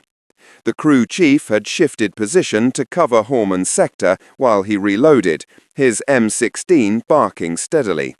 But all that machinery, all that firepower and coordination would take time to arrive, and time was what they might not have. At the 15-minute mark, Holman heard it, a sound that didn't belong. Voices, distant but distinct, speaking Vietnamese. The enemy had found them. "Contact," Morrison whispered into the radio. "We have enemy forces approaching from the north, still holding position." Holman sighted down the M60, his finger resting lightly on the trigger. He could hear them more clearly now, multiple voices, at least half a dozen men, moving through the jungle. They weren't being particularly quiet. They didn't need to be. They knew the Americans were here somewhere, knew they couldn't have gone far from the crash site. It was just a matter of finding them. The first NVA soldier appeared between the trees about 50 yards out. He was young, maybe 20, carrying an AK-47 and moving cautiously, scanning the jungle ahead. Behind him, Hallman could see more shapes moving through the undergrowth, a whole squad at least, maybe more. Morrison made a decision. Hold fire unless they open up on us. Maybe they'll pass by without spotting our position. It was wishful thinking, and everyone knew it. The helicopter wreckage was impossible to miss. Broken trees, torn vegetation, pieces of metal scattered across the jungle floor. But if they could delay contact for even a few more minutes, if they could avoid a firefight until the rescue bird was closer. The NVA soldier stopped, listening. He was looking in the wrong direction, focused on something to his left. For a moment, Hallman thought they might actually get lucky.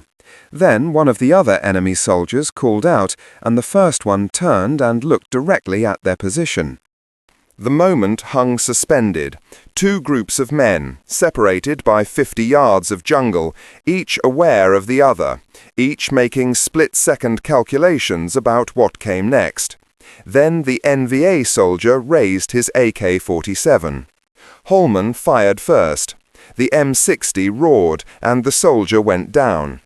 Instantly, the jungle erupted with gunfire as both sides opened up. Rounds snapped through the air, thudded into the logs they were using for cover, spanged off the helicopter wreckage. Hallman raked the tree line with sustained bursts, trying to suppress the enemy advance. Patterson was firing too, his M60 hammering away at targets to the south. They were taking fire from multiple directions now. The NVA had spread out, were trying to flank them. The crew chief's M16 cracked in short, controlled bursts. Morrison and the co-pilot were shooting and talking on the radio simultaneously, coordinating with the rescue forces, giving them updates on the tactical situation. An RPG whooshed out of the jungle and slammed into a tree 10 feet away. The explosion showered them with splinters and dirt. Hallman's ears rang from the blast, but his hands stayed on the gun, kept firing. Another RPG, this one overshooting their position and detonating in the jungle beyond. The NVA were trying to take them out with indirect fire, but the jungle canopy was interfering with their aim. Then Hallman heard it, the most beautiful sound in the world. The whop, whop, whop of helicopter rotors, growing louder, getting closer. The rescue bird was coming in. The gunships arrived first, 2 Huey Cobras that came in low and fast, their miniguns already spinning. Hallman heard the distinctive buzzsaw sound as the miniguns opened up, 6,000 rounds per minute tearing through the jungle where the enemy positions were. The sound was apocalyptic, like the air itself was being shredded. Trees exploded into splinters. The enemy fire slackened immediately as the NVA soldiers dove for cover. 9-3, this is Rattler 1-6, we have visual on your position. A calm voice came over the radio. We're going to make a gun run to your north, then the slick will come in for pickup. Keep your heads down. The Cobra made another pass, rockets streaking from its pods, detonating in the jungle with earth-shaking concussions. The second Cobra was circling, covering different approaches, its minigun hammering away at any movement in the tree line. The NVA were still there, still shooting, but they were pinned down now, unable to concentrate fire on Hallman's position. The rescue helicopter, a standard UH-1 Slick, came in through the opening the Cobras had created. Its door gunners were firing continuously as it descended, their M60s adding to the wall of lead keeping the enemy suppressed. The pilot brought the bird down in a hover 20 feet from Hallman's position, the rotor wash whipping vegetation into a frenzy, debris flying everywhere. "Move, move, move!" Morrison shouted, and they broke from their defensive positions and ran. Hallman grabbed his M60, no way he was leaving it behind, and sprinted for the helicopter. Patterson was beside him, the kid's face streaked with dirt and gunpowder residue. The crew chief was right behind them, still shooting as he ran, providing covering fire. The 2 pilots came last, Morrison making sure everyone else was clear before abandoning their position. Enemy rounds were still coming in. Hallman heard them snapping past, saw dirt kick up where bullets impacted. One of the rescue helicopter's door gunners took a hit, jerking backward, but his partner immediately took over his sector, maintaining fire. The wounded gunner slumped against the bulkhead but stayed conscious, one hand pressed against his shoulder where blood was seeping through his uniform. Hallman reached the helicopter and threw himself aboard. Patterson came in right after him, then the crew chief. Morrison and the co-pilot were sprinting across the last few yards when Hallman saw the NVA soldier rise from cover behind a fallen tree, his AK-47 aimed at Morrison's back. Hallman didn't think. He swung his M60 around and fired from the hip, a long burst that caught the enemy soldier in the chest and threw him backward. Morrison made it to the helicopter, the co-pilot right behind him, and they scrambled aboard. "We're loaded," someone shouted, and the rescue helicopter surged upward, climbing hard, escaping that killing ground. The Cobras made final gun runs, expending their remaining ammunition, then peeled off to escort the Slick back to base. Hallman collapsed against the bulkhead, his M60 across his lap, breathing so hard he thought his lungs might burst. Patterson was beside him, eyes wide, shaking. The crew chief was checking the wounded door gunner, applying a pressure bandage to his shoulder wound. Morrison and the co-pilot were talking to the rescue pilots, giving them details about their crash, about the enemy force they'd encountered. The adrenaline was fading now, leaving behind exhaustion and the shakes. Hallman's hands were trembling uncontrollably. He'd been shot down. He'd survived a crash, survived 20 minutes on the ground in enemy territory, survived a firefight against superior numbers. He'd done what Ed Shelton had done, what Ron Vlack had done 3 times. He'd lived through the nightmare that every helicopter crewman feared most. The flight back to base took 15 minutes, but it felt like seconds. Hallman's mind was struggling to process what had just happened, to transition from combat mode to safety. Part of him was still back there in the jungle, still hearing the gunfire, still waiting for the bullet that would end everything. They landed on the same pad they'd taken off from that morning. Medical personnel rushed forward to treat the wounded door gunner. Other crew members gathered around, asking what happened, offering congratulations on their survival. Someone handed Hallman a canteen, and he drank greedily, not realizing how thirsty he was until the water hit his throat. Morrison pulled the crew together, all 4 of them, and looked at each man in turn. "Good work today," he said quietly. "Everyone did their job. Everyone stayed calm. That's why we're standing here right now." Patterson let out a shaky laugh. "I thought we were dead. When we started going down, I thought that was it." "We all did," the crew chief said. "But we trained for this. The training worked." Hallman thought about that. The training had worked, yes, but so had luck. If the hydraulics had failed 5 minutes earlier, they would have been too far from base for rescue to arrive in time. If the enemy had been closer, had reached them before the gunships arrived, the outcome would have been very different. If that NVA soldier's aim had been better, if Morrison had been a step slower, if any one of 100 variables had gone differently, they'd be dead. But they weren't dead.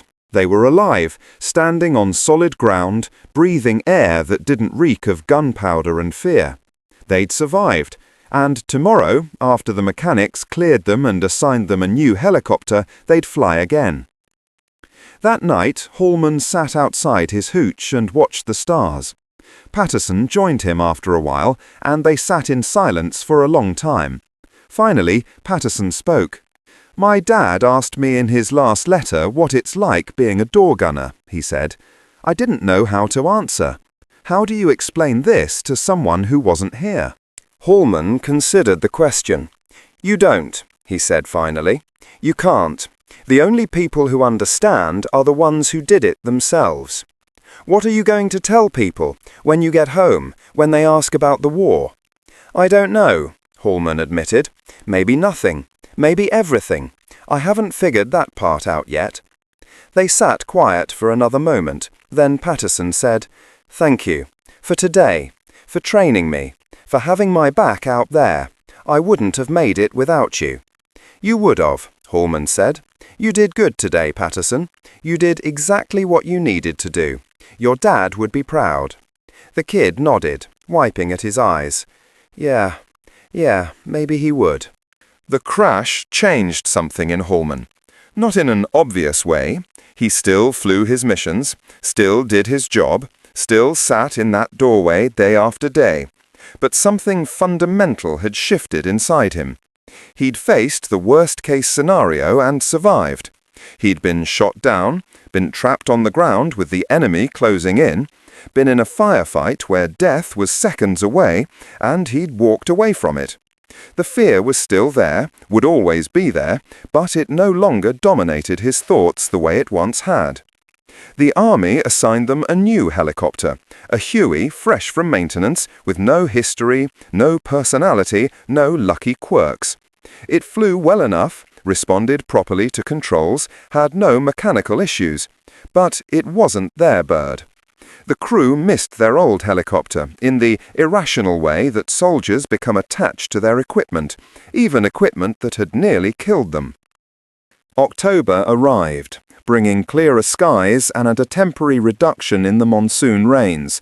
Hallman's calendar showed 73 days remaining on his tour. 73 days until he could leave Vietnam, leave the war, leave the doorway that had defined the last 10 months of his life. It seemed both impossibly distant and frighteningly close. Patterson had fully transitioned from new guy to experienced door gunner.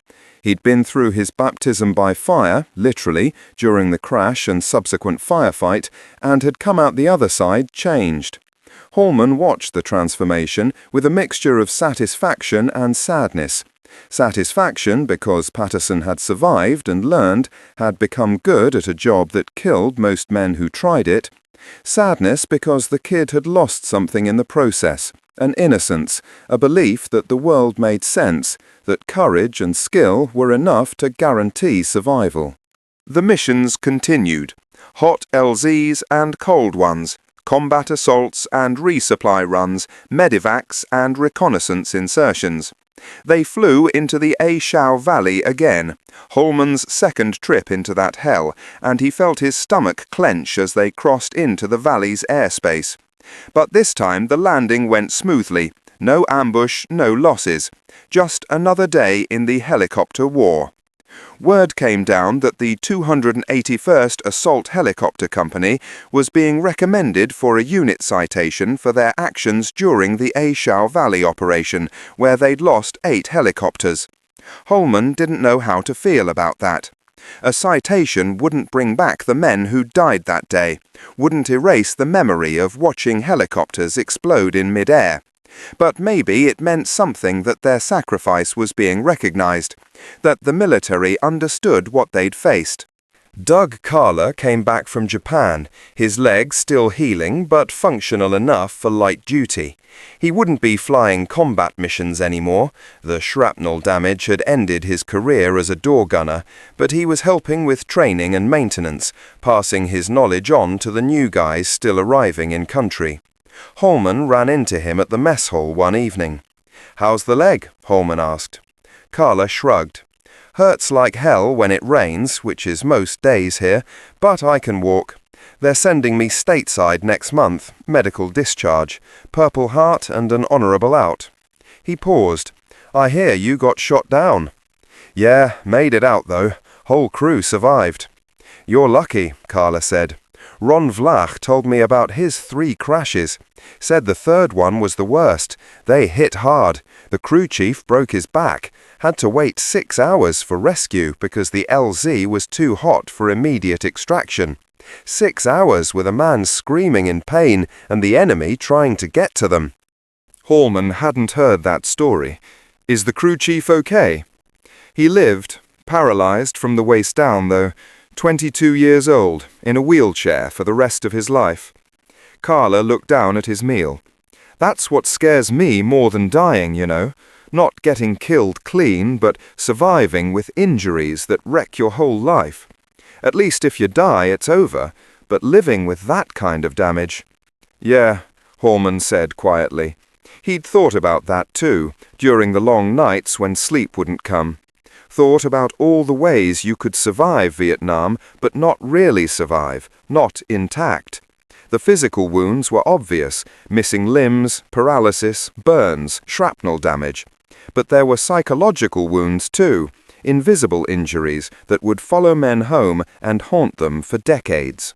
He'd started having nightmares, nothing dramatic, no screaming fits or violent thrashing, just dreams where he was back in that doorway, firing at shadows, watching helicopters fall from the sky. He'd wake up with his heart pounding, his sheets soaked with sweat, the sound of rotor blades echoing in his ears, even though the flight line was quiet. The dreams were getting more frequent as his rotation date approached, as if his subconscious was processing everything he'd been suppressing during his waking hours.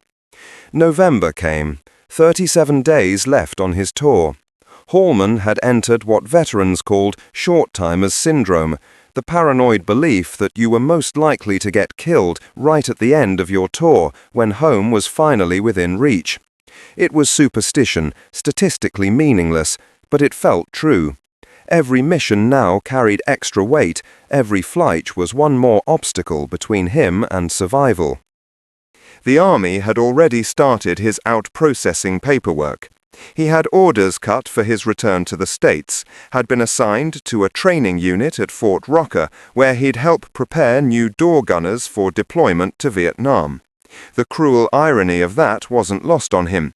He'd survived this nightmare only to be assigned to send other young men into it. But at least he'd be able to prepare them properly, give them realistic expectations, teach them the things that might keep them alive.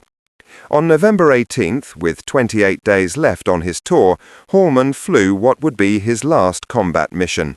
He didn't know it was his last mission when he climbed into the helicopter that morning. You never knew which flight would be the final one. But as they lifted off and headed toward their assigned patrol sector, something felt different. The air was clear, the sky brilliant blue, visibility unlimited. Vietnam looked almost peaceful from 3,000 feet up. They were covering a convoy moving through contested territory, providing aerial escort and ready reaction if the ground forces made contact. It was a long, boring mission, hours of flying lazy circles while the convoy inched along the road below. No enemy activity, no drama, just the endless routine of watching and waiting. As the convoy crawled along the dusty road below, Hallman found his mind drifting in a way it hadn't been able to during the intense combat missions. He thought about the path that had brought him here, to this doorway, to this moment. He had volunteered for door gunner duty, actually requested it, just like Patterson had. At the time, it had seemed like the right choice. Be part of the crew, be essential, do something that mattered. Now, looking back across 10 months of combat, he wondered if he'd been insane. Over 1,000 crewmen dead. One helicopter lost for every 7.9 sorties. Door gunners with life expectancies measured in days. The statistics that had been abstract numbers when he arrived were now names and faces in his memory. Men he'd known, flown with, trained beside. Men who weren't coming home. But he'd survived, against the odds, against the statistics, against every rational expectation. Gary Hallman had survived. 28 more days and he'd be on a plane heading east, away from Vietnam, away from the war, away from the doorway that had defined him for nearly a year. He'd be going home. The thought should have filled him with joy, with relief, with anticipation. Instead, it filled him with something more complicated. Guilt, maybe, for surviving when others hadn't. Anxiety about leaving his crew, about abandoning Patterson and Morrison and the others who'd become his family. Fear about what came next, about who he'd be without the war to define him. The radio crackled. Eagle 6, this is Convoy Actual. We are clear of the contested zone and approaching friendly territory. You are released to return to base. Roger that, Convoy Actual, Morrison replied. Eagle 6 is RTB. The helicopter banked and turned for home. Below them, the landscape slowly transformed from wilderness to the patchwork of fire bases and secured areas that surrounded the main base. Hallman watched it all roll past, this country he'd spent a year in but never really known. He'd seen it only from the air, from 3,000 feet up, as a collection of landing zones and enemy positions and geographical features marked on maps. He'd never walked through a village, never talked to Vietnamese civilians beyond the interpreters and workers on base. He'd fought a war here without ever understanding the place where it was happening. They landed as the sun was setting, the sky turning orange and purple in that brief window between daylight and darkness. Hallman climbed out of the helicopter and stood on the tarmac, feeling the vibration of the rotors still echoing in his bones. The crew chief was already beginning his post-flight inspection, checking for damage, noting issues for the maintenance crews. Patterson was cleaning his M60, his movements automatic after months of repetition. Morrison walked over to Hallman and clasped his shoulder. That was a good flight, he said. Clean, professional, the way it's supposed to be. Hallman nodded, not trusting his voice. Morrison understood. The pilot had been flying for 2 years, had seen dozens of door gunners come and go, had learned to read the signs when someone was approaching the end of their tour. You're going to make it, Morrison said quietly. 28 days. You're almost home. Yeah, Hallman managed. Almost home. That night, Hallman sat down and wrote a letter to his father. Not the usual sanitized version, not the careful reassurances designed to prevent worry. A real letter, honest and raw, trying to explain what the last 10 months had been like. He wrote about the fear and the losses, about the men who'd died and the ones who'd survived. He wrote about sitting in that doorway day after day, about the statistics and the crashes and the firefights. He wrote about what it meant to be a helicopter door gunner in Vietnam. When he finished, he read it over and then tore it up. His father didn't need to know these things. Nobody back home needed to know. The only people who would understand were the ones who'd been here, who'd sat in their own doorways, who'd faced their own mortality in the skies over Vietnam. The brotherhood of the doorway was small and exclusive, bound together by experiences that couldn't be translated into words. Instead, he wrote a shorter letter. "Dear Dad, I'm doing fine. My tour is almost up. I'll be home soon. Looking forward to seeing everyone. Love, Gary." The next morning, he reported to headquarters for a meeting with the company commander. Hallman stood at attention while the officer reviewed his service record. "Specialist Hallman," the commander said, "you've been recommended for the Distinguished Flying Cross for your actions during the A Shau Valley operation and subsequent missions. You've also been recommended for the Air Medal with Valor device. Your performance as a door gunner has been exemplary." Hallman didn't know what to say. Medals felt meaningless somehow, pieces of metal that couldn't capture what it had actually been like, that couldn't honor the men who hadn't survived to receive their own recognition. "Furthermore," the commander continued, "effective immediately, you are being pulled from combat flight status. With less than 30 days remaining on your tour, you'll be assigned to training and administrative duties until your rotation date. You've done your time in the air, Specialist. You're done flying." "Sir," Hallman heard himself say, "I'd like to keep flying." Done flying. No more missions, no more sitting in that doorway, no more combat. He should have been relieved, grateful, celebrating. Instead, he felt a strange sense of loss. "Sir," Hallman heard himself say, "I'd like to keep flying. My crew—" The commander held up a hand. "Your crew will be fine, Specialist. Another door gunner is already being assigned to replace you. This isn't a request, it's an order. You're grounded.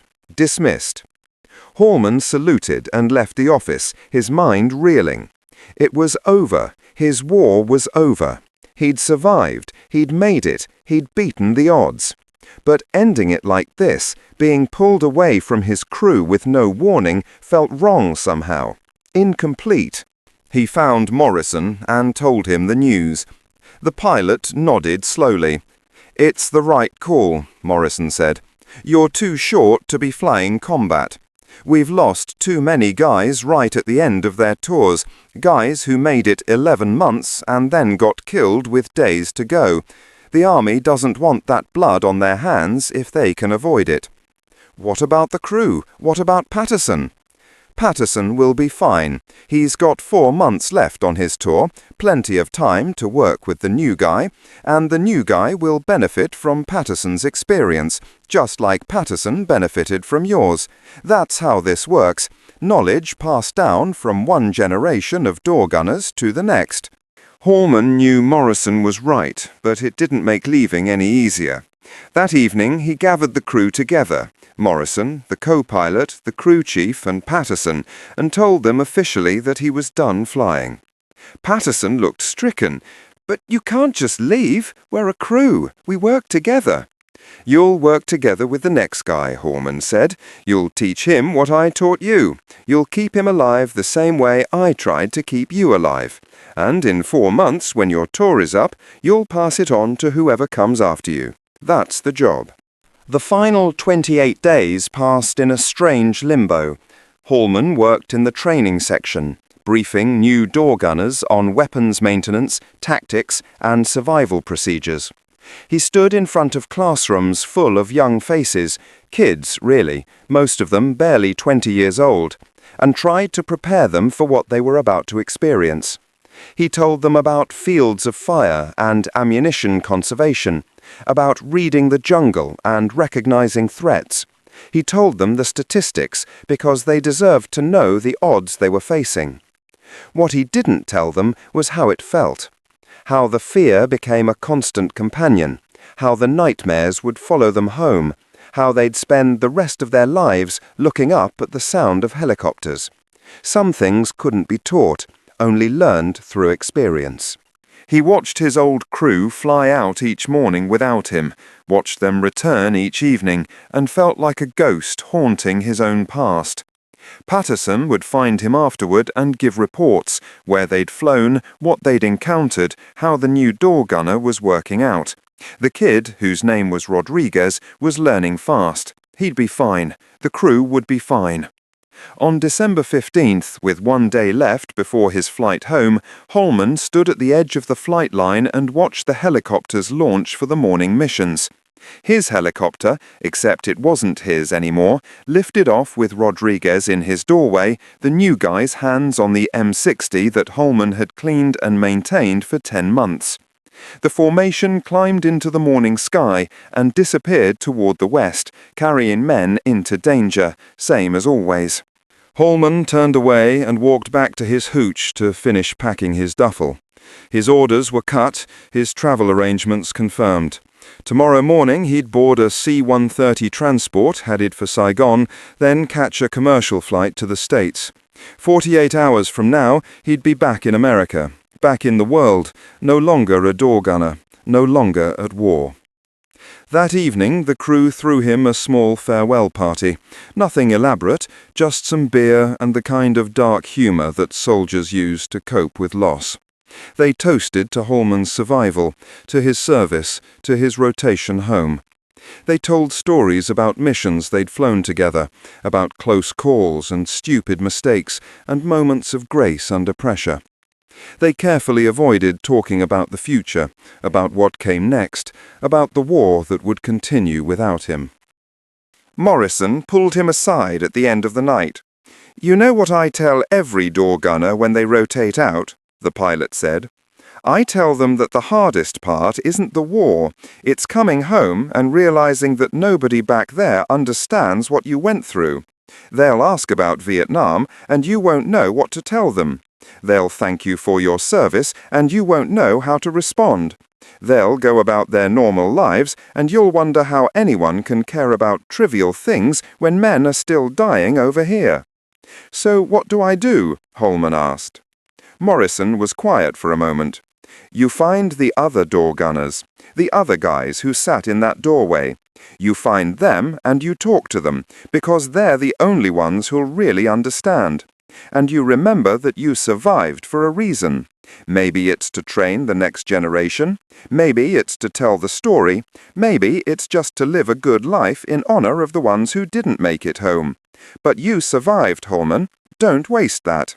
The next morning, Hallman stood on the tarmac with his duffel bag at his feet, waiting for the transport plane.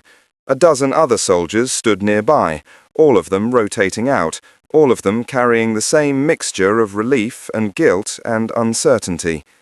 The C-130 landed, its rear ramp lowering, and they filed aboard like men walking toward their own futures. As the plane lifted off, Hallman looked out the small window at the base falling away below. He could see the flight line, could see helicopters taking off for their morning missions, could see the whole complex that had been his world for the last year shrinking into insignificance. Within minutes they were over the ocean, Vietnam disappearing behind them, and Hallman felt something break loose inside his chest. Relief, grief, exhaustion, all of it hitting him at once. He'd survived. He'd beaten the odds. He was going home.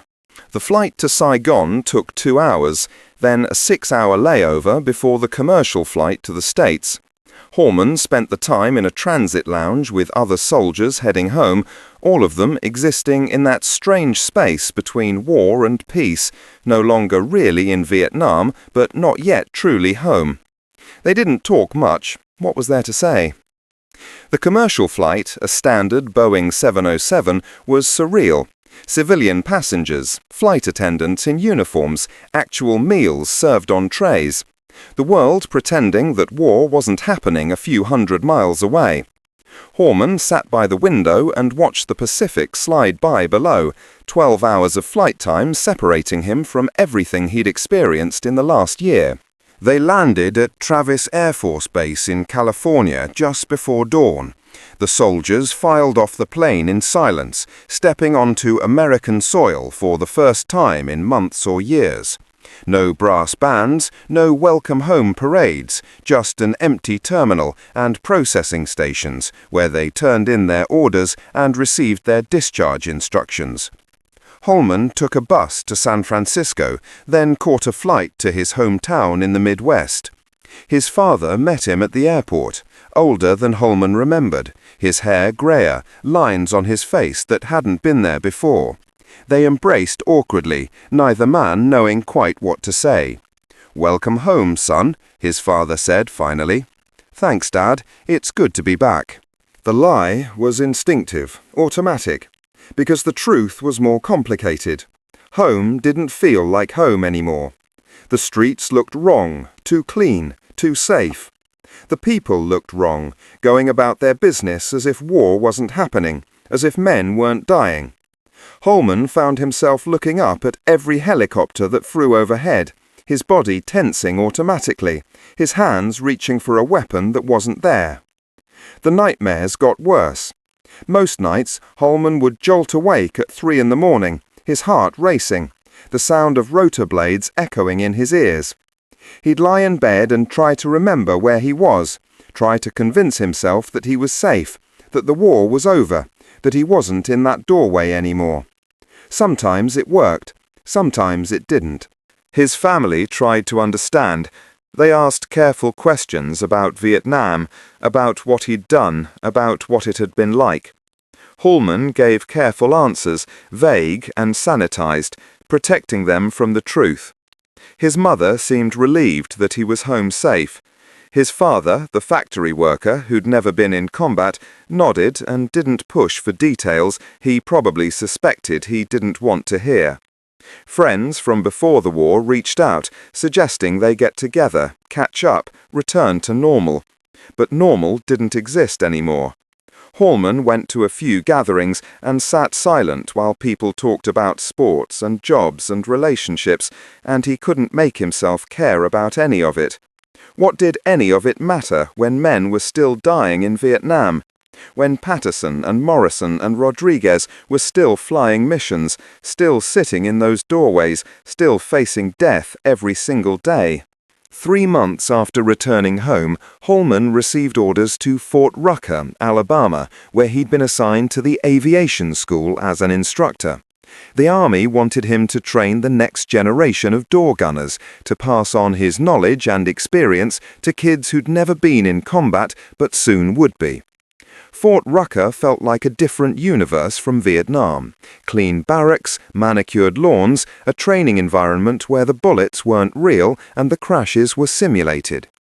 Hallman stood in front of classrooms full of young soldiers and taught them about the M60 machine gun, about ammunition types and rates of fire, about fields of fire and threat recognition. He took them up in training helicopters and showed them how to position themselves in the doorway, how to brace against the aircraft's movements, how to engage ground targets. What he couldn't teach them was the fear, the knowledge that every mission might be your last, the weight of watching friends die, the sound of bullets punching through aluminum skin, the sight of helicopters exploding in mid-air. Those lessons could only be learned in Vietnam, and every class he trained would learn them soon enough. One afternoon, Hallman was approached by another instructor, a staff sergeant named Michaels, who wore the same aircrew wings and ribbon stack that marked him as a Vietnam veteran. They recognized each other instantly, not personally, but as members of the same brotherhood. "Door gunner?" Michaels asked. "Yeah, 281 Assault Helicopter Company. You?" "128th, 2 tours. Michaels paused. You hear about Patterson? Hallman's blood went cold. What about him? Took a round through the leg last month. They medevaced him to Japan, then sent him stateside for recovery. He's going to be okay, but his flying days are over. Patterson. The kid from Ohio who'd volunteered because his father had been a waist gunner in World War II. The kid Hallman had trained, had flown with, had survived a crash with. Wounded but alive. It could have been so much worse. Morrison? Hallman asked. Still flying, still alive, last I heard. That man's got 9 lives. Over the following months, Hallman connected with other Vietnam door gunners who'd made it home. Some were instructors like him, others had left the military entirely, trying to return to civilian life with varying degrees of success. They'd meet at conferences, at reunions, at informal gatherings, and they'd talk about things they couldn't discuss with anyone else. The missions they'd flown, the crews they'd lost, the statistics that had defined their service. Ed Shelton, the door gunner who'd been shot down in July 1967, was working as a mechanic in Texas. He still had nightmares about those 2 hours on the ground, waiting for rescue, listening to the jungle. Ron Vlach, who'd survived 3 helicopter crashes, was driving trucks in Oregon and refused to fly on commercial aircraft. Doug Kaler, the Purple Heart recipient with shrapnel damage to his leg, was managing a hardware store in Pennsylvania, walking with a limp that got worse when it rained. William Gritzbow, who'd served as a temporary door gunner and been amazed by the men who did it full-time, wrote letters to some of the door gunners he'd known, trying to understand how they'd managed to keep functioning day after day. Even 40 years later, he still couldn't fully comprehend the mental fortitude it had required. The statistics continued to haunt them all.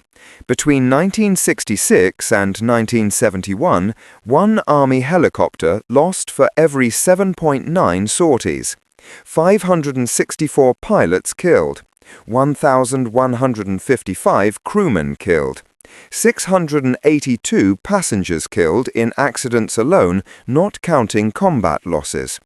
More Hueys downed in Vietnam than any other type of aircraft. Door gunners with life expectancies of 13 to 30 days. They were the survivors, the ones who'd beaten those odds. But survival came with its own burden, the guilt of making it home when so many others hadn't, the knowledge that their lives had been purchased with incredible luck and the deaths of friends, the weight of memories that would never truly fade. Hallman continued teaching at Fort Rucker for 2 years, training hundreds of door gunners who would deploy to Vietnam. Some of them would survive, some of them wouldn't. Every class he sent overseas carried a piece of his guilt with them. He was preparing them for a job that would likely kill them, and there was nothing he could do to change that fundamental reality, except try to give them the skills that might improve their odds by a fraction of a percent. In 1973, the war ended. The last American combat troops withdrew from Vietnam. The helicopters were packed up and shipped home or abandoned, and the helicopter war came to a close. Hallman felt relief mixed with anger. Relief that no more door gunners would die in that particular conflict. Anger that it had taken so long, that so many men had died for a war that ended in withdrawal and defeat anyway.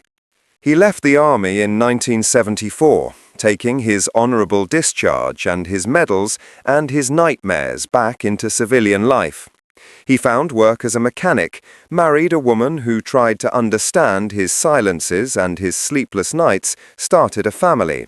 He built a normal life, or as normal as he could manage. But the war never truly left him. The sound of helicopters would always make him look up, would always bring back memories of sitting in that doorway. Fireworks on the 4th of July sounded too much like gunfire. Sudden loud noises made him flinch, made his heart race, made him reach for weapons that weren't there. The nightmares continued, less frequent over the years, but never completely gone. He didn't talk about Vietnam much. When people asked, and they rarely did by the 1980s, he'd give brief, vague answers. I was a door gunner on helicopters. It was dangerous. I survived. That was usually enough to end the conversation. People didn't really want to know the details anyway. They wanted simple stories with clear heroes and villains, with noble causes and satisfying conclusions. The truth was too complicated, too messy, too uncomfortable. But with other door gunners, other Vietnam veterans, Hallman could be honest. At reunions and gatherings, in letters and phone calls, with men who'd shared that experience, he could talk about the fear and the losses and the strange guilt of survival. They understood in a way that no one else ever could. They'd sat in their own doorways, faced their own mortality, carried their own scars, both visible and invisible. The years passed. The door gunners of the Vietnam War grew older, their numbers slowly diminishing as age and illness claimed men that enemy bullets had missed. They watched as America engaged in new wars, Desert Storm, Iraq, Afghanistan, with new generations of helicopter crews facing their own dangers. The technology improved, the helicopters gained more armor and better weapons, but the fundamental reality remained the same. Men sitting in open doorways, exposed to enemy fire, protecting their brothers in arms at risk to their own lives. In 2007, 40 years after Gary Hallman had first climbed into that doorway, the 281st Assault Helicopter Company held a reunion in San Antonio, Texas. Men who'd flown together decades ago gathered from across the country. Pilots, door gunners, crew chiefs, some of them grandfathers now, their hair grey or gone, their bodies bearing the accumulated weight of years and old wounds. Hallman attended, driving down from Missouri with his wife. He hadn't seen most of these men in decades, but he recognized them instantly. Morrison was there, retired as a chief warrant officer, walking with a cane from a crash he'd survived in 1969. Ed Shelton came from Texas, still lean and quiet, still carrying the memory of those 2 hours on the ground. Doug Carler flew in from Pennsylvania, his limp more pronounced now, but his handshake still firm. Patterson was there too. He'd stayed in the army after his wound healed, had eventually become a helicopter pilot himself, had served for 25 years before retiring. He and Hallman embraced like the brothers they'd become in that year they flew together, and for a moment neither man could speak. They spent 3 days together, these veterans of the helicopter war. They toured an aviation museum where a restored Huey sat on display, its doors open, an M60 mounted in the doorway. Hallman stood beside it and felt 40 years collapse into nothing. He could almost hear the rotor blades, almost smell the gun smoke and aviation fuel, almost feel the fear and adrenaline that had defined his youth. "You ever miss it?" Patterson asked quietly, standing beside him. Hallman considered the question carefully. "No," he said finally. "I don't miss the fear or the danger or watching people die, but I miss the clarity of it. I miss knowing exactly what my purpose was, knowing that what I did mattered. I miss the crew, the bond we had. Nothing in civilian life ever quite measured up to that." Patterson nodded. "My kids ask me sometimes what it was like. I tell them I was a door gunner on helicopters in Vietnam, and they nod like they understand. But they don't. How could they? How do you explain what it meant to sit in that doorway day after day, knowing the statistics, knowing the odds, and still climbing aboard? You don't explain it," Hallman said. "You just did it. We all did it. That's what makes us who we are." That evening, the reunion held a memorial service for the men of the 281 First who hadn't made it home.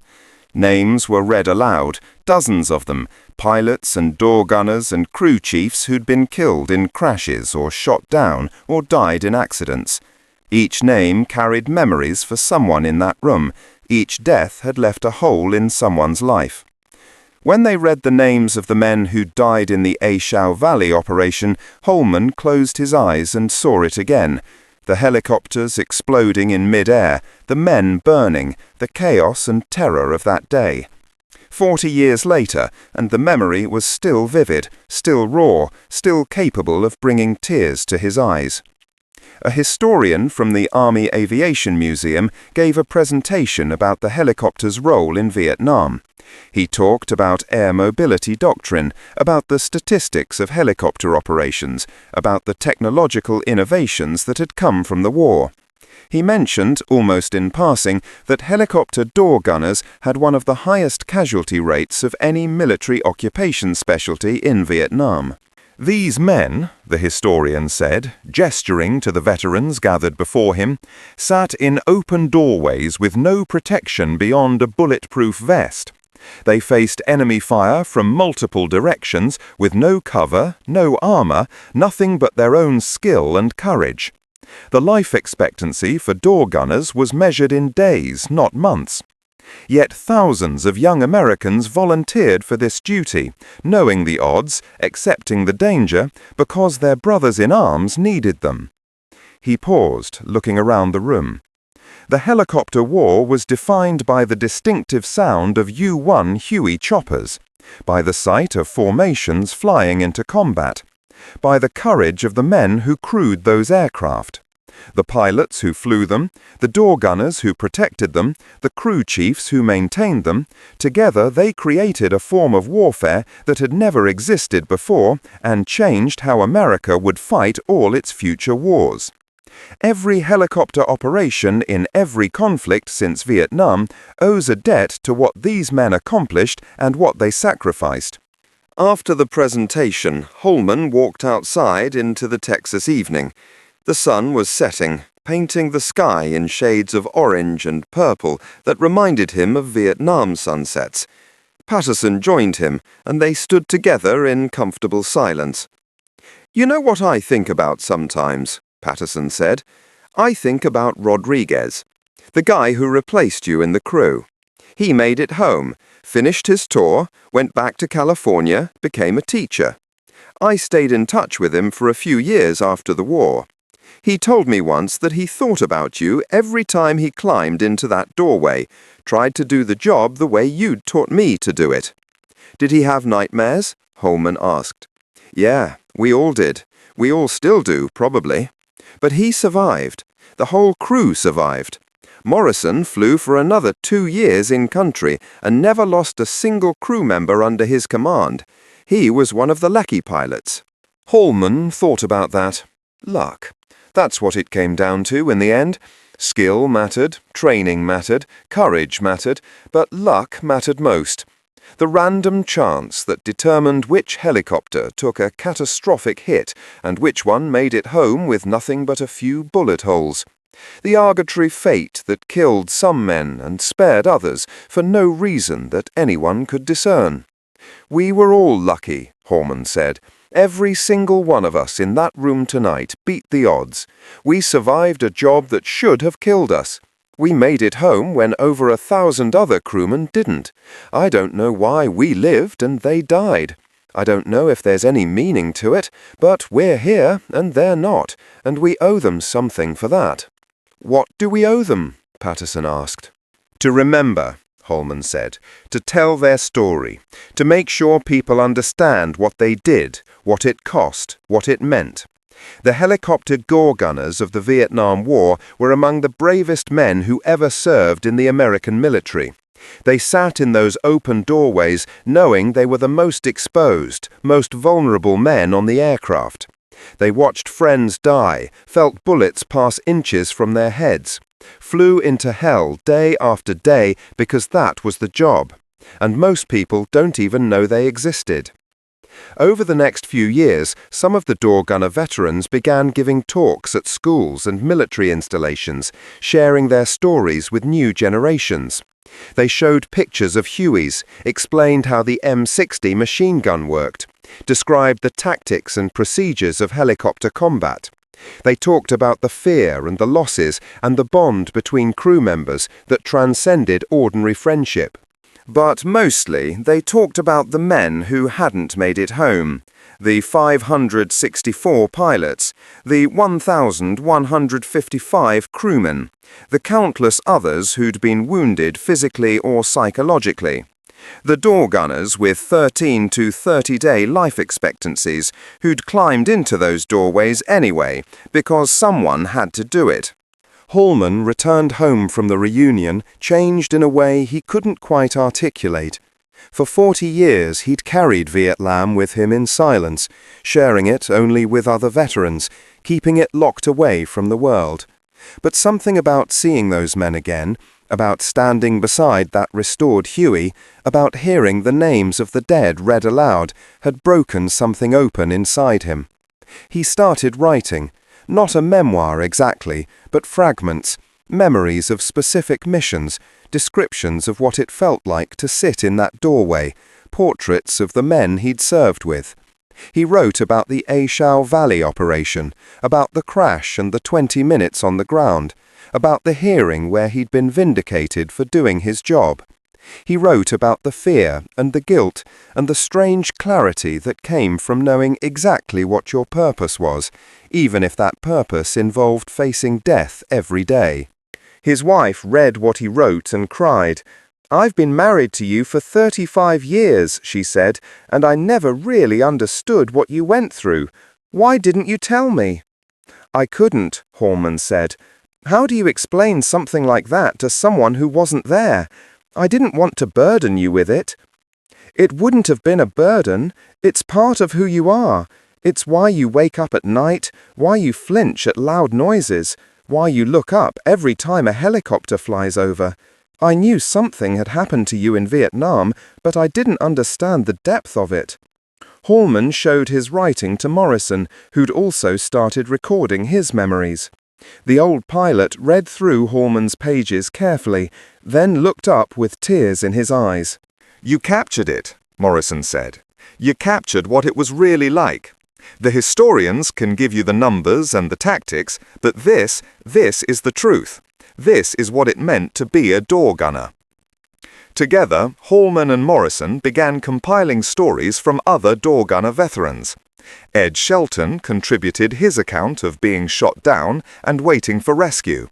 Ron Vlack wrote about his 3 crashes, about how survival often depended more on the pilot's skill and pure luck than anything the crew could control.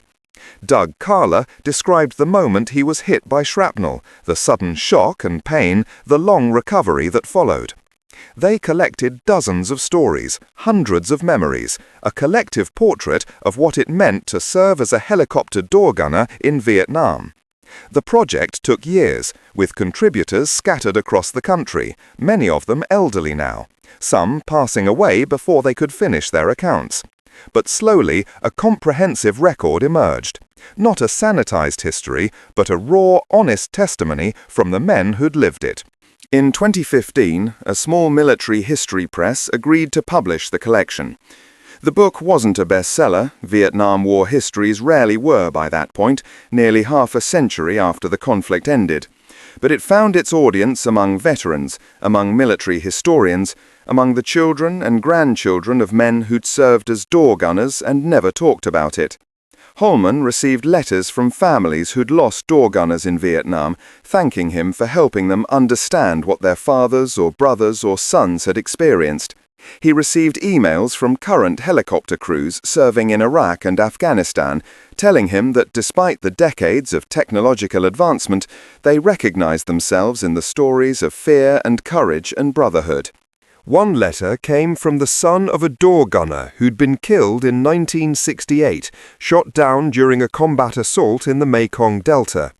The man was in his 50s now, had been barely 5 years old when his father died, had spent his entire life wondering what kind of man his father had been, what he'd experienced, what he'd thought about in those final moments. "Your book helped me understand," the letter read. "I always knew my father was brave. They gave him medals, told us he was a hero. But I never really understood what that meant, what he actually did, what he faced every single day. Reading these accounts from men who did the same job, I can finally picture him. I can imagine him in that doorway, protecting his crew, doing his duty despite the fear. Thank you for giving me that gift." Hallman folded the letter carefully and placed it in a box with others he'd received. These letters meant more to him than any medal ever had. They were proof that the sacrifice hadn't been forgotten, that the story was being preserved, that future generations would remember what the door gunners of Vietnam had done. The reunions continued, growing smaller each year, as age and illness reduced their numbers. Morrison passed away in 2017, his heart finally giving out after decades of carrying the weight of war. Ed Shelton died 2 years later, cancer taking him in his sleep. Doug Kaler, Ron Vlack, Patterson, they were still alive, still gathering when they could, but the brotherhood was diminishing, as all such brotherhoods eventually must. Hallman was 72 years old now, his own health declining, his body bearing the accumulated damage of age and old injuries. The nightmares had never completely stopped, though they'd become less frequent over the decades. He still looked up at the sound of helicopters, still felt his pulse quicken, still remembered what it was like to sit in that doorway with nothing but air and enemy fire between him and death. His grandchildren would sometimes ask about the medals displayed in his study: the Distinguished Flying Cross, the Air Medal with Valor device, the various campaign and service ribbons that marked his time in Vietnam. He'd tell them simplified versions of the stories, careful not to traumatize young minds with the full truth. But he'd also tell them about courage, about sacrifice, about men who did terrifying jobs because someone had to do them. Your grandfather was a door gunner on helicopters in Vietnam, he'd explain. It was one of the most dangerous jobs in the war. Many men died doing it. But we did it anyway, because the troops on the ground needed us, because our crews depended on us, because that was what we'd been trained to do. Were you scared? His youngest granddaughter asked once. Every single day, Hallman answered honestly. Every time I climbed into that helicopter, I was scared. But being scared doesn't mean you don't do your job. It means you do your job despite the fear. That's what courage is. Not the absence of fear, but the ability to function despite it. In the fall of 2023, the Army Aviation Museum at Fort Rucker held a special exhibit honoring helicopter door gunners of the Vietnam War. Hallman was invited to attend the opening along with a handful of other surviving door gunner veterans. They stood before displays of M60 machine guns and flight suits, looked at photographs of young men in doorways, read statistics that still had the power to shock even those who'd lived through them. One display featured a restored UH-1 Huey with its doors removed, M60s mounted in their bungee cord suspensions exactly as they'd been configured in Vietnam. Museum visitors could look into the doorway, could see the exposed position, could begin to understand what it meant to sit there while people were shooting at you. Hallman stood in that doorway one more time. His body was older now, his reflexes slower, his hands no longer steady enough to fire a machine gun effectively. But muscle memory remained. His feet found the bracing points automatically.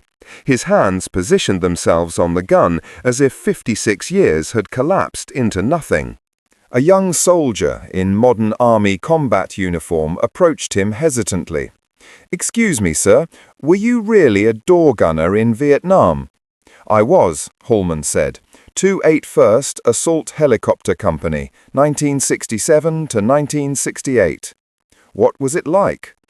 It was the question Hallman had been asked 1,000 times over the decades, the question he'd never quite been able to answer adequately. How do you compress a year of terror and courage and loss into words that someone who wasn't there could understand?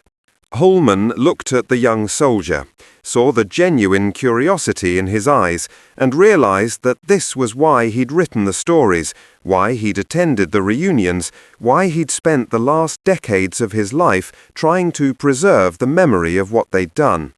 This soldier deserved an answer. They all did. "It was terrifying," Hallman said slowly, choosing his words carefully. "Every single day you knew you might die. The statistics were clear. Door gunners had a life expectancy of 13 to 30 days in combat. Between 1966 and 1971, the Army lost one helicopter for every 7.9 sorties. Over 1,000 crewmen died. More Hueys were shot down in Vietnam than any other type of aircraft. The young soldier's eyes widened. "And you still did it?" "We still did it," Hallman confirmed, "because somebody had to, because the infantry needed helicopter support, the wounded needed medevac, the isolated bases needed resupply, because our crews depended on us to provide covering fire, to protect them while they flew into danger, because that was the job we'd volunteered for, and we weren't going to let our brothers down." He paused, looking back at the Huey behind him. You sat in that open doorway with no protection except a bulletproof vest. You leaned out to get better angles on enemy positions, making yourself completely exposed. You felt bullets passing inches from your head, heard them punching through the aircraft around you. You watched other helicopters get shot down, saw men burning, knew that could be you on the next mission. But you also experienced something that most people never will. A bond with your crew that went deeper than family. A trust so absolute that you'd put your life in their hands without hesitation. A sense of purpose so clear that despite the fear, despite the odds, you knew exactly why you were there and what you were fighting for.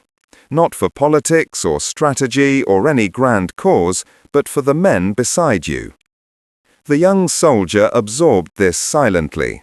Finally, he asked, "Do you have any regrets?" Hallman thought about that question, really thought about it, with the wisdom of decades and the clarity that comes from being 72 years old and looking back across a lifetime. "I regret the men who died," he said. "I regret that I survived when so many others didn't. I regret the nightmares that have followed me for 56 years. The way loud noises still make me flinch. The fact that I can't hear a helicopter without being transported back to that doorway. I regret what the war cost all of us. The physical wounds, the psychological scars, the pieces of ourselves we left behind in Vietnam." He met the young soldier's eyes. "But I don't regret doing the job. I don't regret sitting in that doorway. Don't regret the missions we flew or the men we protected, or the courage we showed in the face of overwhelming fear. The helicopter door gunners of the Vietnam War were among the bravest men I've ever known. They faced death every single day and kept climbing into those doorways because that was what honor demanded, what duty required, what brotherhood meant. We flew into hell day after day, sitting in open doorways with nothing but machine guns between us and the enemy below. We watched friends die, felt the impact of bullets passing through our aircraft, knew that any mission could be our last. We survived through skill and courage and incredible luck, and we did it because it needed to be done." The young soldier stood silent for a moment, processing everything Hallman had said. Then he came to attention and saluted, not the casual salute of routine military courtesy, but a deliberate, heartfelt gesture of respect from one soldier to another. Hallman returned the salute, feeling the weight of it, understanding what it represented. This young man would carry the story forward, would remember what the door gunners had done, would perhaps share it with others. The memory would live on. After the soldier left, Hallman stood alone in front of the Huey for a few more minutes. He thought about Gary Hallman at 20 years old, climbing into that doorway for the first time, not really understanding what he was getting into, but determined to do his best. He thought about Patterson and Morrison and the crew chief, about Ed Shelton and Ron Vlach and Doug Kaler, about all the men who'd sat in similar doorways and faced similar fears. He thought about the men who hadn't made it home, the 564 pilots, the 1,155 crewmen, the countless others whose names were recorded on memorials or lost to history. They deserved to live full lives, to grow old, to tell their own stories. Instead, they died young in a war that America had ultimately lost. their sacrifice seemingly meaningless in the grand scheme of history. But their sacrifice wasn't meaningless to the men they'd flown with, the troops they'd protected, the crews they'd supported. It wasn't meaningless to the families who'd lost them, who'd spent decades grieving their absence. It wasn't meaningless to the helicopter crews who'd come after them in subsequent wars, who'd built on the tactics and traditions that the Vietnam door gunners had established. The helicopter war had been defined by the distinctive sound of UH-1 Huey choppers, by skies full of aircraft rushing troops to the front, plucking them from trouble, rescuing the wounded, and bringing home the dead. The Army had rolled out its doctrine of air mobility in Vietnam, transforming how modern militaries would conduct operations for generations to come. And at the heart of that transformation were the door gunners, the men who sat in those open doorways, exposed and vulnerable, providing the firepower that made helicopter operations possible. Their story was one of extraordinary courage in the face of overwhelming terror. They'd known the statistics, understood the odds, recognized that their life expectancy was measured in days rather than months.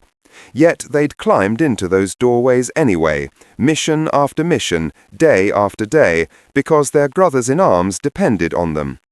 Some had been killed instantly, explosions or bullets ending their lives before they knew what hit them. Others had been wounded, carrying physical and psychological scars for the rest of their lives. And some, like Hallman, had survived intact, or as intact as anyone could be after experiencing that kind of sustained terror and loss. Hallman turned away from the Huey and walked slowly through the museum, looking at other displays, other eras of military aviation history. World War II bombers with their waist gunners. Patterson's father had been one of those men, facing his own dangers in the skies over Europe. Korean War helicopters, primitive by Vietnam standards, but revolutionary at the time. Modern attack helicopters with armor and advanced weapon systems that would have seemed like science fiction to the door gunners of the 1960s. The technology had changed, the tactics had evolved, but the fundamental reality remained the same. Wars were fought by young men who faced danger because duty demanded it, who protected their brothers-in-arms at risk to their own lives, who carried the weight of their experiences long after the shooting stopped. As Hallman left the museum that day, he heard a helicopter flying overhead. He looked up automatically, a reflex that would never fade, and watched it pass across the clear Alabama sky. The sound, that distinctive whop, whop, whop, echoed in his ears, carrying him back across 56 years to the doorway where he'd spent the most terrifying and meaningful year of his life. He understood now what Morrison had meant all those years ago, what the old pilot had tried to explain about coming home. The hardest part wasn't the war itself. It was living with the memory of it, carrying the weight of what you'd experienced while the world moved on and forgot. It was knowing that you'd been part of something extraordinary, terrible and tragic, but extraordinary, and having no way to share that understanding with people who hadn't been there. But Hallman had found his way to share it, through the stories he'd collected, the book he'd helped publish, the talks he'd given, the young soldiers he'd spoken with. The memory of the helicopter door gunners of the Vietnam War would survive because men like him had chosen to preserve it, to honor the fallen by ensuring their sacrifice wasn't forgotten. Gary Hallman passed away in his sleep on a quiet morning in March 2024, 3 months after his 73rd birthday. His heart simply stopped, the accumulated stress of decades finally claiming him in the peaceful darkness of his own bedroom, far from the doorways and gunfire of his youth. He died as most door gunners hope to die, old, in his own bed, surrounded by family, having lived a full life beyond the war that had defined him. His funeral was attended by family, friends, and a small group of elderly men in suits and ties who stood with military precision despite their age. Patterson was there, flying in from California, his own body bent by time, but his eyes still sharp. 2 other door gunner veterans from the 281st made the journey, men Hallman had flown with decades ago. They stood together at the graveside, these brothers forged in fire, and rendered a final salute as Hallman was laid to rest. The local newspaper ran a brief obituary. Gary Hallman, 73, Vietnam veteran, survived by his wife, 3 children and 7 grandchildren. Mr. Hallman served as a helicopter door gunner with the 281st Assault Helicopter Company in 1967-1968, receiving the Distinguished Flying Cross and Air Medal with Valor Device. He later worked as an instructor at Fort Rucker before returning to civilian life as a mechanic. He will be remembered for his courage, dedication to family, and commitment to preserving the history of his service. It was a simple summary of a complex life, reducing 56 years after Vietnam to a few sentences. But perhaps that was appropriate. The facts of his life after the war, the job, the family, the quiet existence, were important but ordinary. What had been extraordinary was that single year in the doorway, those 12 months when Gary Hallman had been part of something larger than himself, when he'd faced mortality daily and somehow survived. After the funeral, Patterson stood with Hallman's eldest son, a man in his 40s who'd grown up with a father who occasionally woke screaming in the night, who flinched at fireworks, who couldn't watch war movies without leaving the room. "I never really understood what he went through," the son said quietly. "He didn't talk about it much, just bits and pieces, sanitized stories that didn't capture the reality. It wasn't until I read the book he helped publish that I understood what it had really been like." Patterson nodded. "Your father saved my life, multiple times. He trained me, taught me how to survive, how to do the job properly. When we got shot down, when we were on the ground waiting for rescue, he kept me calm, kept me focused. I wouldn't have made it through my tour without him." "He never told me that," the son said. "He never told me about saving anyone. He said he was just doing his job." "That's what all the good ones said," Patterson replied. "They didn't see themselves as heroes, just as soldiers doing what needed to be done. But they were heroes, every single one of them." He paused, looking at Hallman's grave marker, which bore his name, his dates, and a simple inscription. Helicopter Door Gunner, Vietnam, 1967 to 1968. Brother, husband, father, friend. "Your father was part of something that most people don't even know existed," Patterson continued. "Between 1966 and 1971, thousands of young Americans served as helicopter door gunners in Vietnam. They sat in open doorways with no protection, facing enemy fire, with life expectancies measured in days. Over 1,100 crewmen died. Your father survived, but he carried that year with him for the rest of his life. The nightmares, the hypervigilance, the way he'd look up at every helicopter, those were the marks of what he'd endured." "Was it worth it?" the son asked. "All that sacrifice, all that trauma, for a war we lost?" Patterson thought carefully before answering. "That's not the right question. Your father didn't fly those missions for the war, for the politics, for grand strategy. He flew for his crew, for the troops on the ground who needed support, for the wounded who needed evacuation. He flew because his brothers in arms depended on him, and he wouldn't let them down. In that context, yes, it was worth it. Every soldier he helped protect, every wounded man who made it home because helicopter crews risked their lives to extract him, every mission that succeeded because door gunners provided covering fire, those were worth it." The son nodded slowly, beginning to understand. His father hadn't died for nothing in Vietnam, because his father hadn't been fighting for abstract political goals. He'd been fighting for the men beside him, for the bond that transcended normal human relationships, for the honor that comes from doing an impossible job with courage and skill. As the gathering dispersed, Patterson remained at the graveside for a few more minutes. He thought about all the door gunners he'd known, the ones who'd died in Vietnam, the ones who'd survived but carried their wounds for decades, the ones who'd lived full lives and died peacefully like Hallman. He thought about the book they'd compiled together, the stories they'd preserved, the memory they'd fought to keep alive. The helicopter door gunners of the Vietnam War were disappearing now, age claiming the survivors one by one. In another decade or two, they'd all be gone, taking their first-hand memories with them. But the story would remain, the statistics would remain. The understanding of what they'd done, what they'd sacrificed, what they'd meant, that would survive as long as people chose to remember. 564 pilots killed, 1,155 crewmen killed, 682 passengers killed in accidents alone. One helicopter lost for every 7.9 sorties. More Hueys downed than any other aircraft type. Door gunners with 13 to 30-day life expectancies who kept flying anyway. These weren't just numbers. They were men, young men, most barely out of their teens, who'd volunteered for one of the most dangerous jobs in military history because someone had to do it. They'd sat in open doorways and faced death daily. They'd watched friends die, felt bullets pass inches from their heads, knew that any mission could be their last.